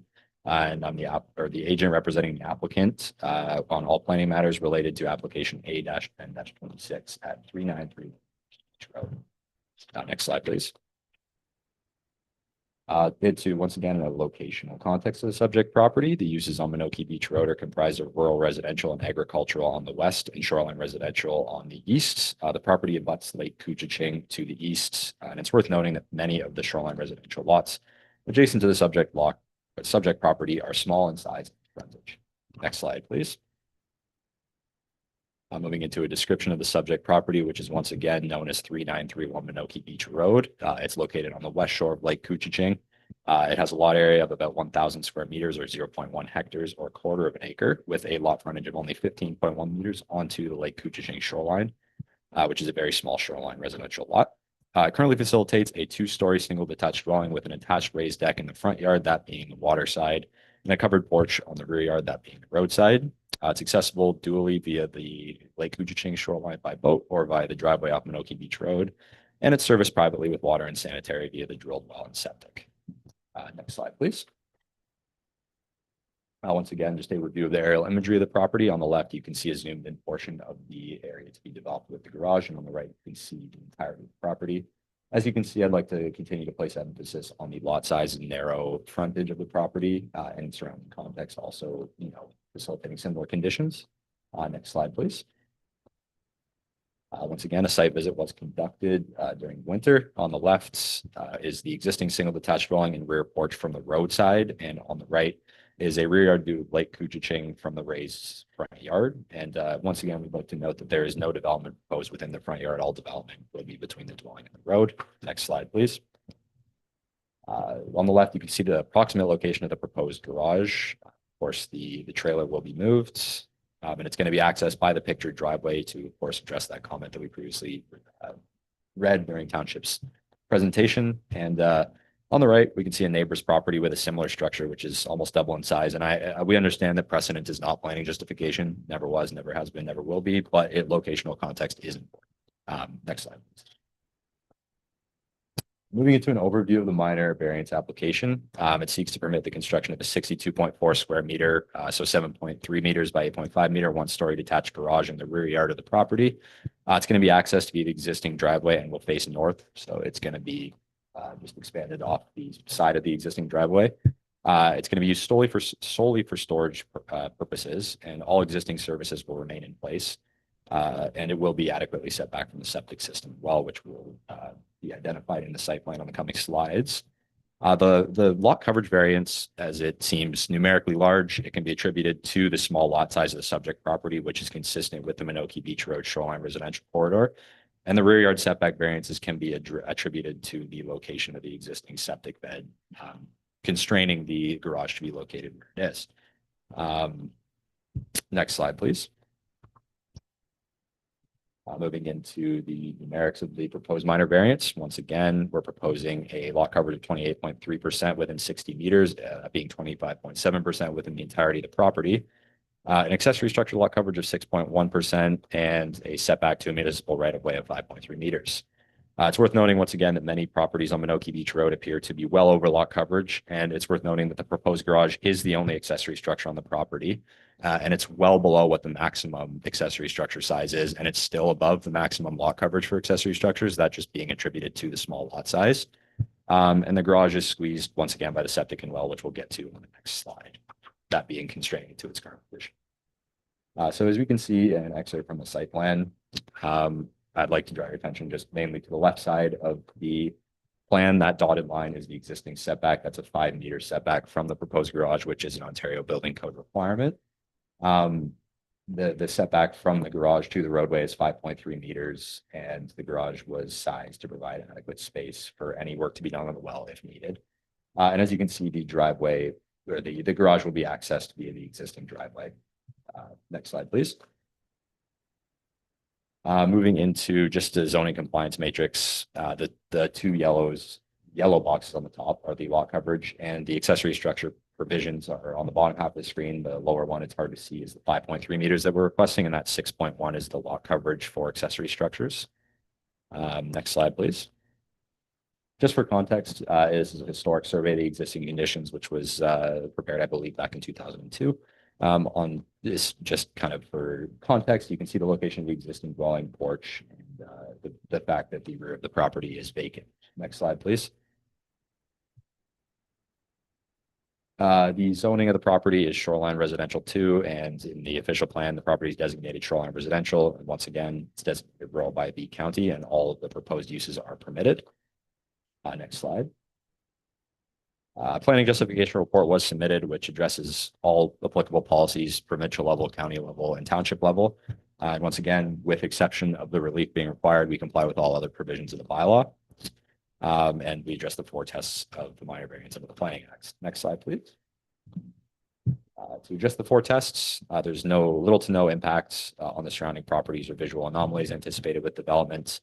It's consistent with the surrounding area, especially when you look at what's on the property to the north. Once again, we note that precedent isn't planning justification, but context is important. The property will continue to facilitate uses permitted in the SR2 zone and shoreline residential designation. And the proposal generally conforms to the intent and purpose of the official plan. Next slide, please. Just to conclude, the proposed minor variance seeks to permit the construction of a 62.4 square meter, that's 7.3 meters by 8.5 meters, 1-story detached garage in the rear of the property. I'd like to note that the maximum accessory structure size is 110 square meters. The application is appropriate, desirable, and represents good land use planning. The application is consistent with the Planning Act and the provincial planning statement and conforms to the Township of Severn and County Simcoe official plans. The minor variance once again seeks to permit 28.3% lot coverage within 60 meters of the shoreline, 25.7% within the entirety of the property, an accessory structure lot coverage of 6.1%, and a rear yard setback to a municipal road allowance of 5.3 meters. It's once again worth noting that no drawings have been submitted, and this will all be addressed at the building permit stage. The applicant understands the height requirements, and the structure will be 1-story, and the size is a biggest case scenario footprint, that meaning it won't be larger than what is permitted. And of course, the proposed minor variance has passed the 4 tests of minor variance. Thank you for listening to committee, township staff, and members of the public. I'd like to take this time to answer any questions which may arise. And the site plan is slide for conversation purposes. Do township staff have anything further to add? Thank you, Chair, and thank you to Mr. Scarsellone for his presentation on the application. As indicated by Mr. Scarsellone, the subject property is located along the shoreline of Lake Couchiching in an area of the township that is sort of characterized by these long, narrow, small, previously historically developed properties with cottages that are now slowly being redeveloped over time, as we are seeing more and more requests in this area of the township that are similar to the one before committee this evening. I've included an aerial image that is also included in the staff report for additional context with the development on the subject property and the surrounding area. As noted by Mr. Scarsellone, the proposed development fabric or sort of developed footprint that is being proposed through this application is very similar to that as seen on other properties, particularly just to the north of the subject property and slightly to the south.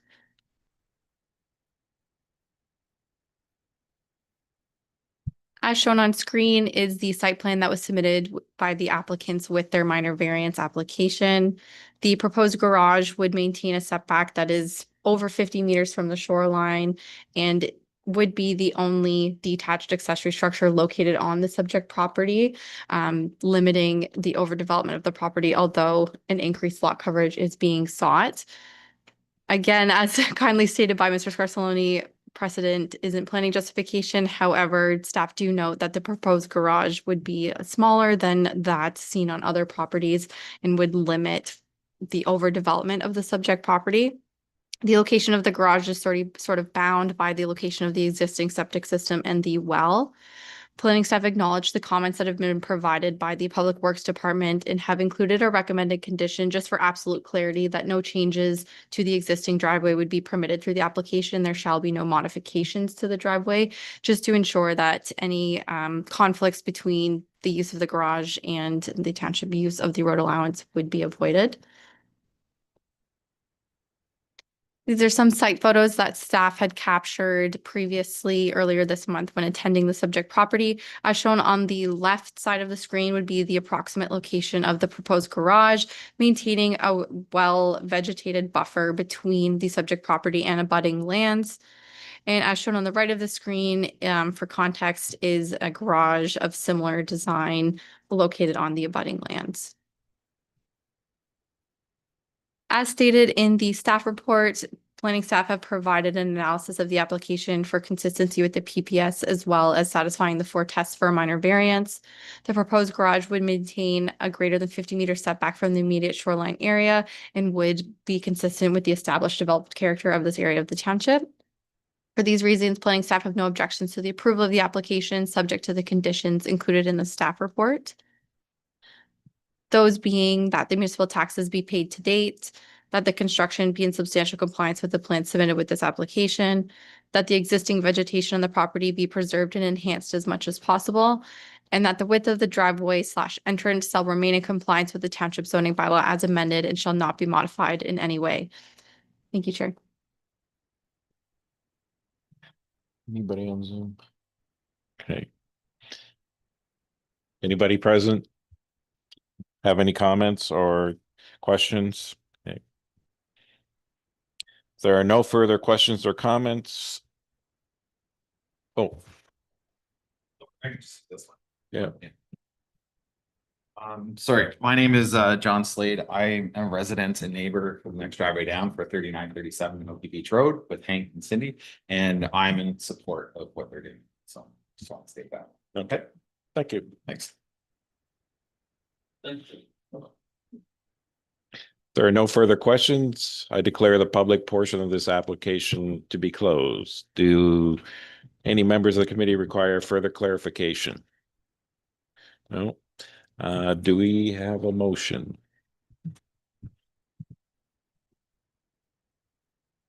Motion COA 2026-020, moved by member Hawkins, seconded by member Vandergeest, that staff report D26-012 be received, and further that minor variance application A-10-26 be approved, subject to the conditions included as attachment 4 to staff report D26-011.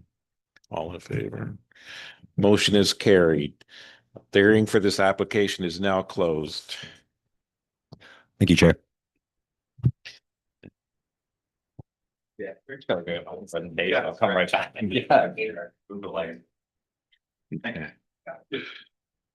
We are going to move on to agenda item E6, application for minor variance A-11-26. Would township staff introduce the application report on any written response to the notice circulated? Thank you, Chair. Our next application on the agenda this evening is minor variance application affecting the lands recognized as 4249 Wilson Point Road. To summarize the application, the subject lands are currently zoned shoreline residential 2 and again are also located along the shoreline of Lake Couchiching. The property was previously developed with a single detached dwelling, but that has been demolished within the past few years under previous ownership.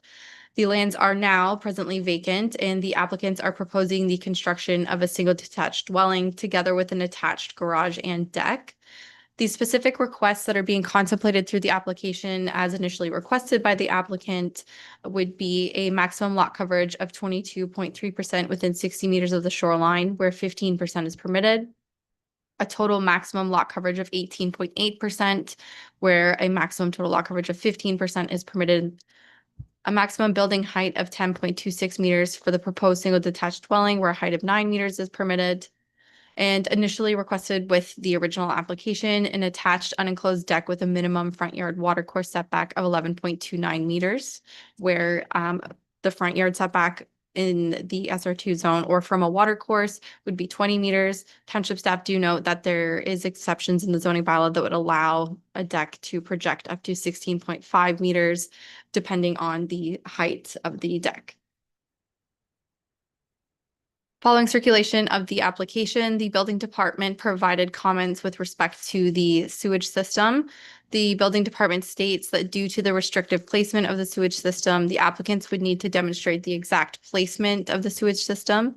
This information is required to validate that the chosen septic system will fit in the area provided and meet all the restraints such as setbacks to neighboring wells, hydro line structures, and property lines.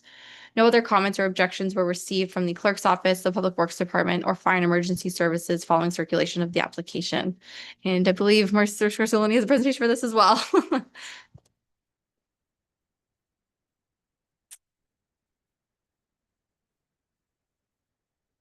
Good evening once again. I'd like to take this moment to thank township staff for all four of their presentations they prepared for me tonight. Once again, my name is David Scarsellone, Junior Planner, Morgan Planning and Development. And I'm the agent responsible for representing the applicant for all planning matters relating to A-11-26 or 4249 Wilson Point Road North. Next slide, please. Once again, just moving into a locational context summary of the property. Surrounding uses include similar shoreline and residential uses, Lake Couchiching shoreline adjacent to the subject property to the west, and there's some multi-use trail, vacant lands, and the Highway 11 north-south right-of-way is further east of the subject property. Next slide, please. Moving into a description of the property, once again known as 4249 Wilson Point Road North. It's located on the western shore of Lake Couchiching, which is just north of Aurelia. It has a lot area of about 4,100 square meters, 0.41 hectares, or about an acre, with an approximate lot frontage of 61 meters along the Lake Couchiching shoreline. It's currently vacant, as mentioned by township staff, with an existing drainage easement traversing the southern edge of the property. The neighbor's accessory structure to the north is partially over the northwest corner property boundary as confirmed by a survey. The property is dually accessible via the Lake Couchiching shoreline or off of Wilson Point Road North. The property is currently unserviced and does not have municipal services available. It's worth noting that the property is very flat and vegetation consists of scattered mature trees and a line of trees lining the north and south property boundaries, buffering adjacent properties. Next slide, please. Just into, once again, a summary of the aerial imagery. As you can see, the subject property is largely vacant, and it's also, well, entirely vacant rather, and it's also worth noting that a drainage easement, once again, lies along the southern edge of the property. And you can kind of see behind those red lot lines on the north and south, the existing spruce tree lines that line the property to the south. Next slide, please. Once again, another snowy site visit to the subject property. On the left, you can see a view of the property from the shoreline of Lake Couchiching, just pointing towards the road. And on the right, you can see a view of the shoreline vegetation lining the south of the property along with the lake. Next slide, please.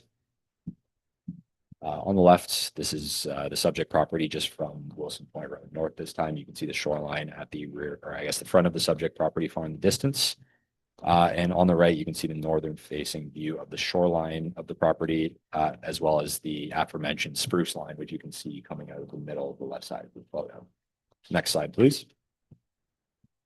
The overview of the minor variance application includes the permission to construct a single detached dwelling, which is 699 square meters, which will facilitate several attached accessory structures, including an attached garage, which is included in the 699 square meters, an unenclosed attached deck and an attached lean-to, the unenclosed deck will include an in-ground pool.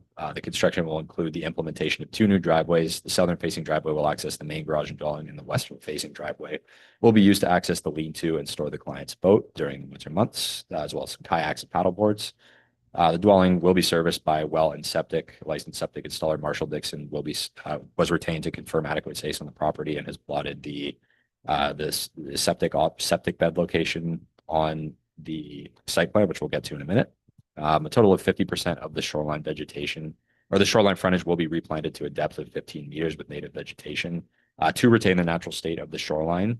This was recommended by Terra Story Environmental, who we retained to prepare a shoreline restoration and tree preservation plan as it relates to the proposed development.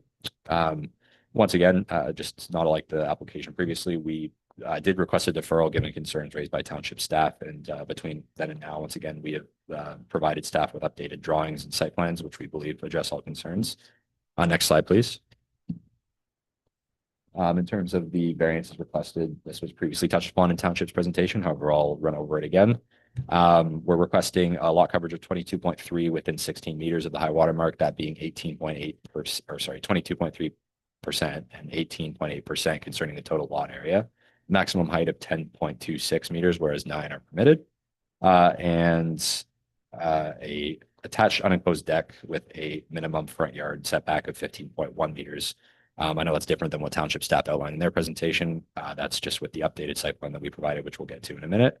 It's worth noting that the front yard attached deck is less than 1 meter above the proposed finished grade and is therefore not included in the lot coverage calculations. Next slide, please. So this is the previously submitted site plan prepared by Sketch Design. The dwelling, garage, lean-to, driveways, attached deck, and septic have been plotted. And once again, we'd like to note the drainage easement along the south of the property, which you can somewhat see just below the O-shaped driveway, along with the septic location and the setback on the northern side, constrain the dwelling to its current area on the property.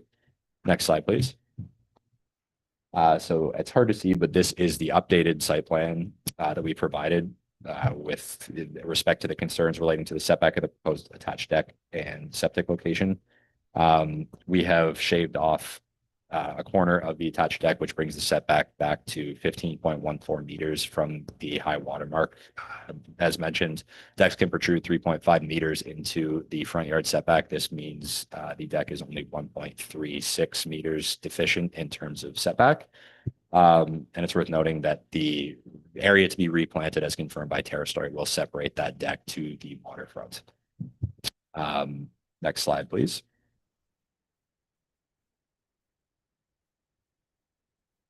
Oh, sorry.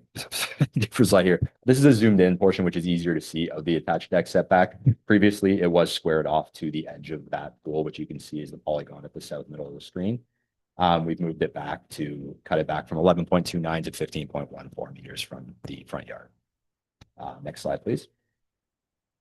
This is the zoning compliance matrix of the proposed variances. The yellows, as I mentioned, are items that we're requiring relief from.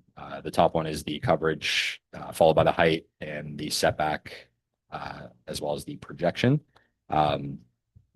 We'd like to note that this is the updated compliance matrix, which reflects the design that has been updated to reflect concerns raised to the high water mark setback. Next slide, please. Some elevation drawings of the proposed dwelling on screen for context. From top to bottom is west, east, south, and north. So the east elevation is the one on the top right is going to be the waterfront view of the property, whereas the top left is going to be the view from the street. Next slide, please. Just moving into some floor plans for context. This is the proposed dwelling. I'd just like to note that the first story on the left, you can see the garage, and on the second story, there's space above the garage. Next slide, please. So as previously discussed, we did retain Terra Story Environmental to prepare a shoreline restoration plan and tree preservation plan, which was recommended by staff during the pre-con. And the green hatched area on the right of the drawing are the areas of the shoreline to be replanted to a depth of 15 meters with native vegetation. And I'd like to draw your attention to the yellow circle on the left side of the drawing. That red line is the tree protection zone. It's 6 meters around the base of any tree, and that tree is on the neighboring property. The client has received signed approval from the neighbor to the north for the laneway to impede briefly on the tree protection zone. And the signed acknowledgement has been provided to township staff. Next slide, please. This is just for context, the signed agreement from the neighbor. Next slide.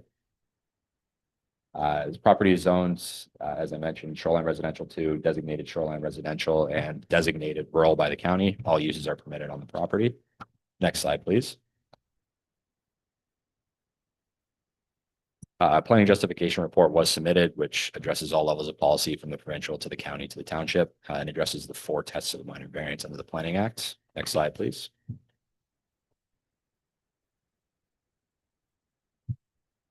With respect to the 4 tests, once again, little to no impacts on the surrounding properties or visual anomalies anticipated with the proposed developments. The development and proposed build form is consistent with the surrounding area. The property will continue to facilitate permitted uses in the zoning bylaw and official plan. All other provisions of the shoreline residential 2 zone are met, with exception to the ones that we require relief. And it generally conforms to the intent and purposes of the shoreline residential designation. Once again, we would like to note that the existing tree lines on the north or south of the property will help buffer adjacent properties, and the replanting, which is recommended by Terrace Story, will help visually and functionally buffer the dwelling from Lake Couchiching. Next slide, please. Just to conclude, the variance seeks to permit the construction of a single detached dwelling, which will facilitate several attached accessory structures, including that garage, the unenclosed attached deck, and the lean-to. The application is appropriate, desirable, and represents good land use planning, consistent with all provincial policy, conforms to the county official plan and township official plan. And the variances, once again, seek to permit a 22.3% lot coverage within 60 meters of the high watermark, 18.8% concerning the total lot area. A maximum building height of 10.26 meters shall be permitted, whereas 9 are permitted as of right. And a attached unenclosed deck with a minimum front yard setback of 15.1 meters shall be permitted. Once again, we note that we previously requested the application be deferred. Since then, we believe a decision could be made based on the additional plans and signed letter provided to township staff. Thank you for your time listening to the presentation, and I'd now like to take this time to help answer any questions that may arise. Thank you. Do township staff have anything to add to the materials and information, or any recommended conditions as applicable? Thank you, Chair, and thank you again to Mr. Scarsellone for his detailed presentation. I'll just add a couple of notes from the staff report. So as noted by the applicant's agent, the subject property is located on Wilson Point Road and does have frontage onto Lake Couchiching in a primarily shoreline residential area of the township. I've included an aerial image of the subject property here. As noted, the lands are currently vacant and the applicants are proposing to develop the property with a single detached dwelling. This does additionally provide context of the established sort of character of the shoreline residential area. Shown on screen is the site plan that was submitted with the initial application and subsequently circulated with the notice for the public meeting this evening, which contemplates the 11.29 meter setback for the attached deck. Staff do acknowledge that the applicants are making efforts to address the concerns raised by staff and initially did request deferral of the application. Staff note that we have received additional information. However, that information was received as recent as this morning, and staff have not had an opportunity to review that. I have included some photos from our site visit from earlier this month. They are very similar to those provided by Mr. Scarsellone, just a lot nicer weather. As stated in the staff report, the applicants did initially request deferral of the application to allow opportunity to provide additional detailed septic design, as well as further consideration of the applicable planning policy, particularly with respect to development in the shoreline area. As stated, staff note that the applicants have been expeditiously working to address the concerns raised by staff. However, staff have not had an opportunity to evaluate the revised information with due regard for the requirements of the Planning Act and to the standards of the Planning Act. Staff do continue to recommend deferral of the application for allow opportunity for that to take place. Staff do note that detailed septic design information still has not been received, and the building department as stated in their comments, would like opportunity to review that information before staff form a recommendation. As discussed throughout the meeting this evening, the PPS, the county official plan, the township's official plan all require demonstration of appropriate servicing. This is particularly important on properties where there are a number of constraints that could affect the design of the system, therefore influencing the developable envelope. So for these reasons, staff do continue to recommend that the committee consider deferral of the application, but staff are certainly available for any questions. Thank you.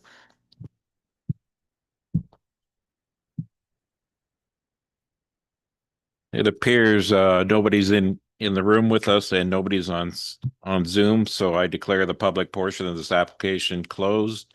Do any members of the committee require further clarification or wish to provide comment on this application? No. Do we have a motion? Oh, yes. Through you, Chair. If deferral is the decision made today, do you have any comments on the proposed, massing of the building, site plan, floor plans that you could provide with us at this time that we could take back to the drawing board for next committee meeting? No. Thank you, Chair.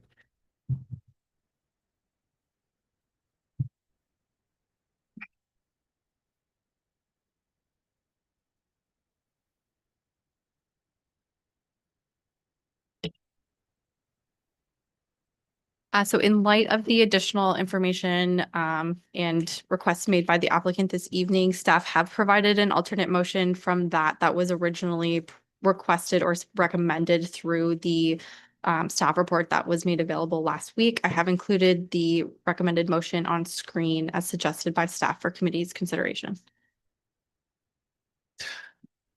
Motion COA 2026-21, moved by member Vandergeest, seconded by member Hawkins, that staff report D26-013 be received and that minor variance application A-11-26 be deferred pending receipt of additional information, and that the applicant provide the required fee of $305.75 per the township's user fee and charges bylaw prior to the application returning to a future committee meeting.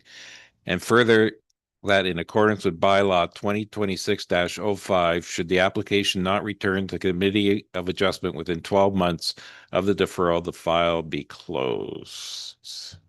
All in favor? Motion is carried. The hearing for this application is now closed. Thank you. So we're moving on to section F.1, changes of conditions, consent application B-11-23. Thank you, Chair. I will be brief with this application. It is fairly straightforward. This change of conditions request was brought forward for consent application B-11-23 for the lands located at 1300 Torpet Road. Mr. David Scarsellone of Morgan Planning and Development is the agent on this file. This application, however, is not subject to a public meeting. The Committee of Adjustment provisionally approved consent application B-11-23 on June 18th of 2024. The application was to facilitate a lot boundary adjustment between 1300 Torpet Road. A portion of that property was to be severed and added to the lands known as 1152 Apter Lane, the benefiting lands. The applicant has advised that they are not able to satisfy the conditions as imposed by the committee. Section 5323 of the Planning Act does allow for the committee to alter the conditions of a provisional approved consent application anytime before the consent is actually given. And by the consent is given, that means the issuance of the consent certificate actually facilitating the creation of the lot. So just for some context for the committee, the lands are located along the western shores of Sparrow Lake. The subject lands of the consent application being 1300 Torpet Road are shown in yellow, with the benefiting lands in the blue. This is the boundary adjustment or severance sketch that the applicant submitted with the application. The subject lands again are in yellow and are cumulatively this area here. There's a small little green triangle piece here that was proposed to be severed from 1300 Torpet Road and added to the Apter Lane property in order to correct the encroachment of an existing driveway, sort of accessing a detached garage on the subject lands. In working through the conditions, the applicant faced some time constraints with respect to condition number 5A, which dealt with the preparation of an environmental impact assessment. Given the necessary scope of the study, it took a significant amount of time to have it prepared to fully assess for impacts. So in working through that, and also sort of a larger picture of condition of condition 5, the applicant faced some challenges with the wording of it in whether the condition could be satisfied. To sort of clarify that, staff and the applicant here are proposing some modifications to the condition to change it. So instead, the condition would essentially read that the subject lands, not just the docking, be in compliance with the zoning bylaw, and acknowledging that there may be a need for an actual zoning bylaw amendment here in order to address the compliance with the bylaw.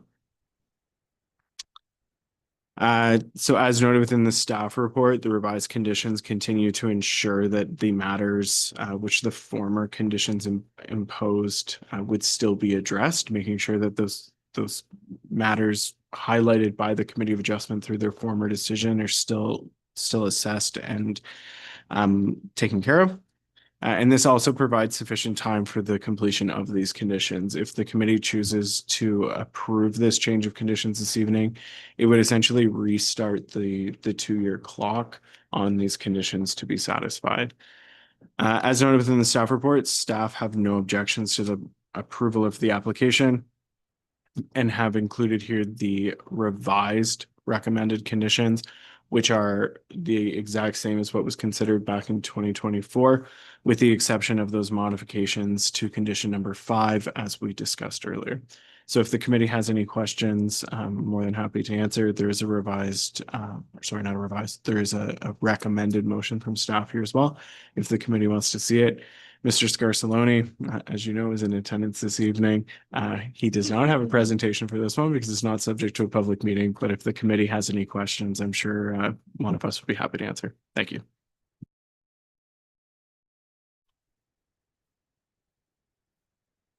Just through the chair to staff, I'm assuming 5C was resolved. Through the chair, 5C, staff felt that the revisions here to 5B were broad enough to capture that. So we've just sort of consolidated that into one revised changed condition. Okay. Do we have a motion? Motion COA 2026-022, moved by member Vandergeest, seconded by member Hawkins, that staff report D26-017 be received and that the conditions of consent application B-11-23 be amended in accordance with attachment 3 to staff report D26-017. And further, that the subject change of conditions for consent application B-11-23 be deemed minor in accordance with section 5324 of the Planning Act. However, staff be directed to provide notice in accordance with section 5317. Motion is passed. All right, we have a motion for adjournment. Motion COA 2025-23, moved by member Hawkins, seconded by member Vandergeest, that the Committee of Adjustment be adjourned at 8:38 p.m. on Tuesday, April 21, 2026. Motion is passed. Oh, okay. May 19th. I have to reread again? No. Motion passed for May 19th.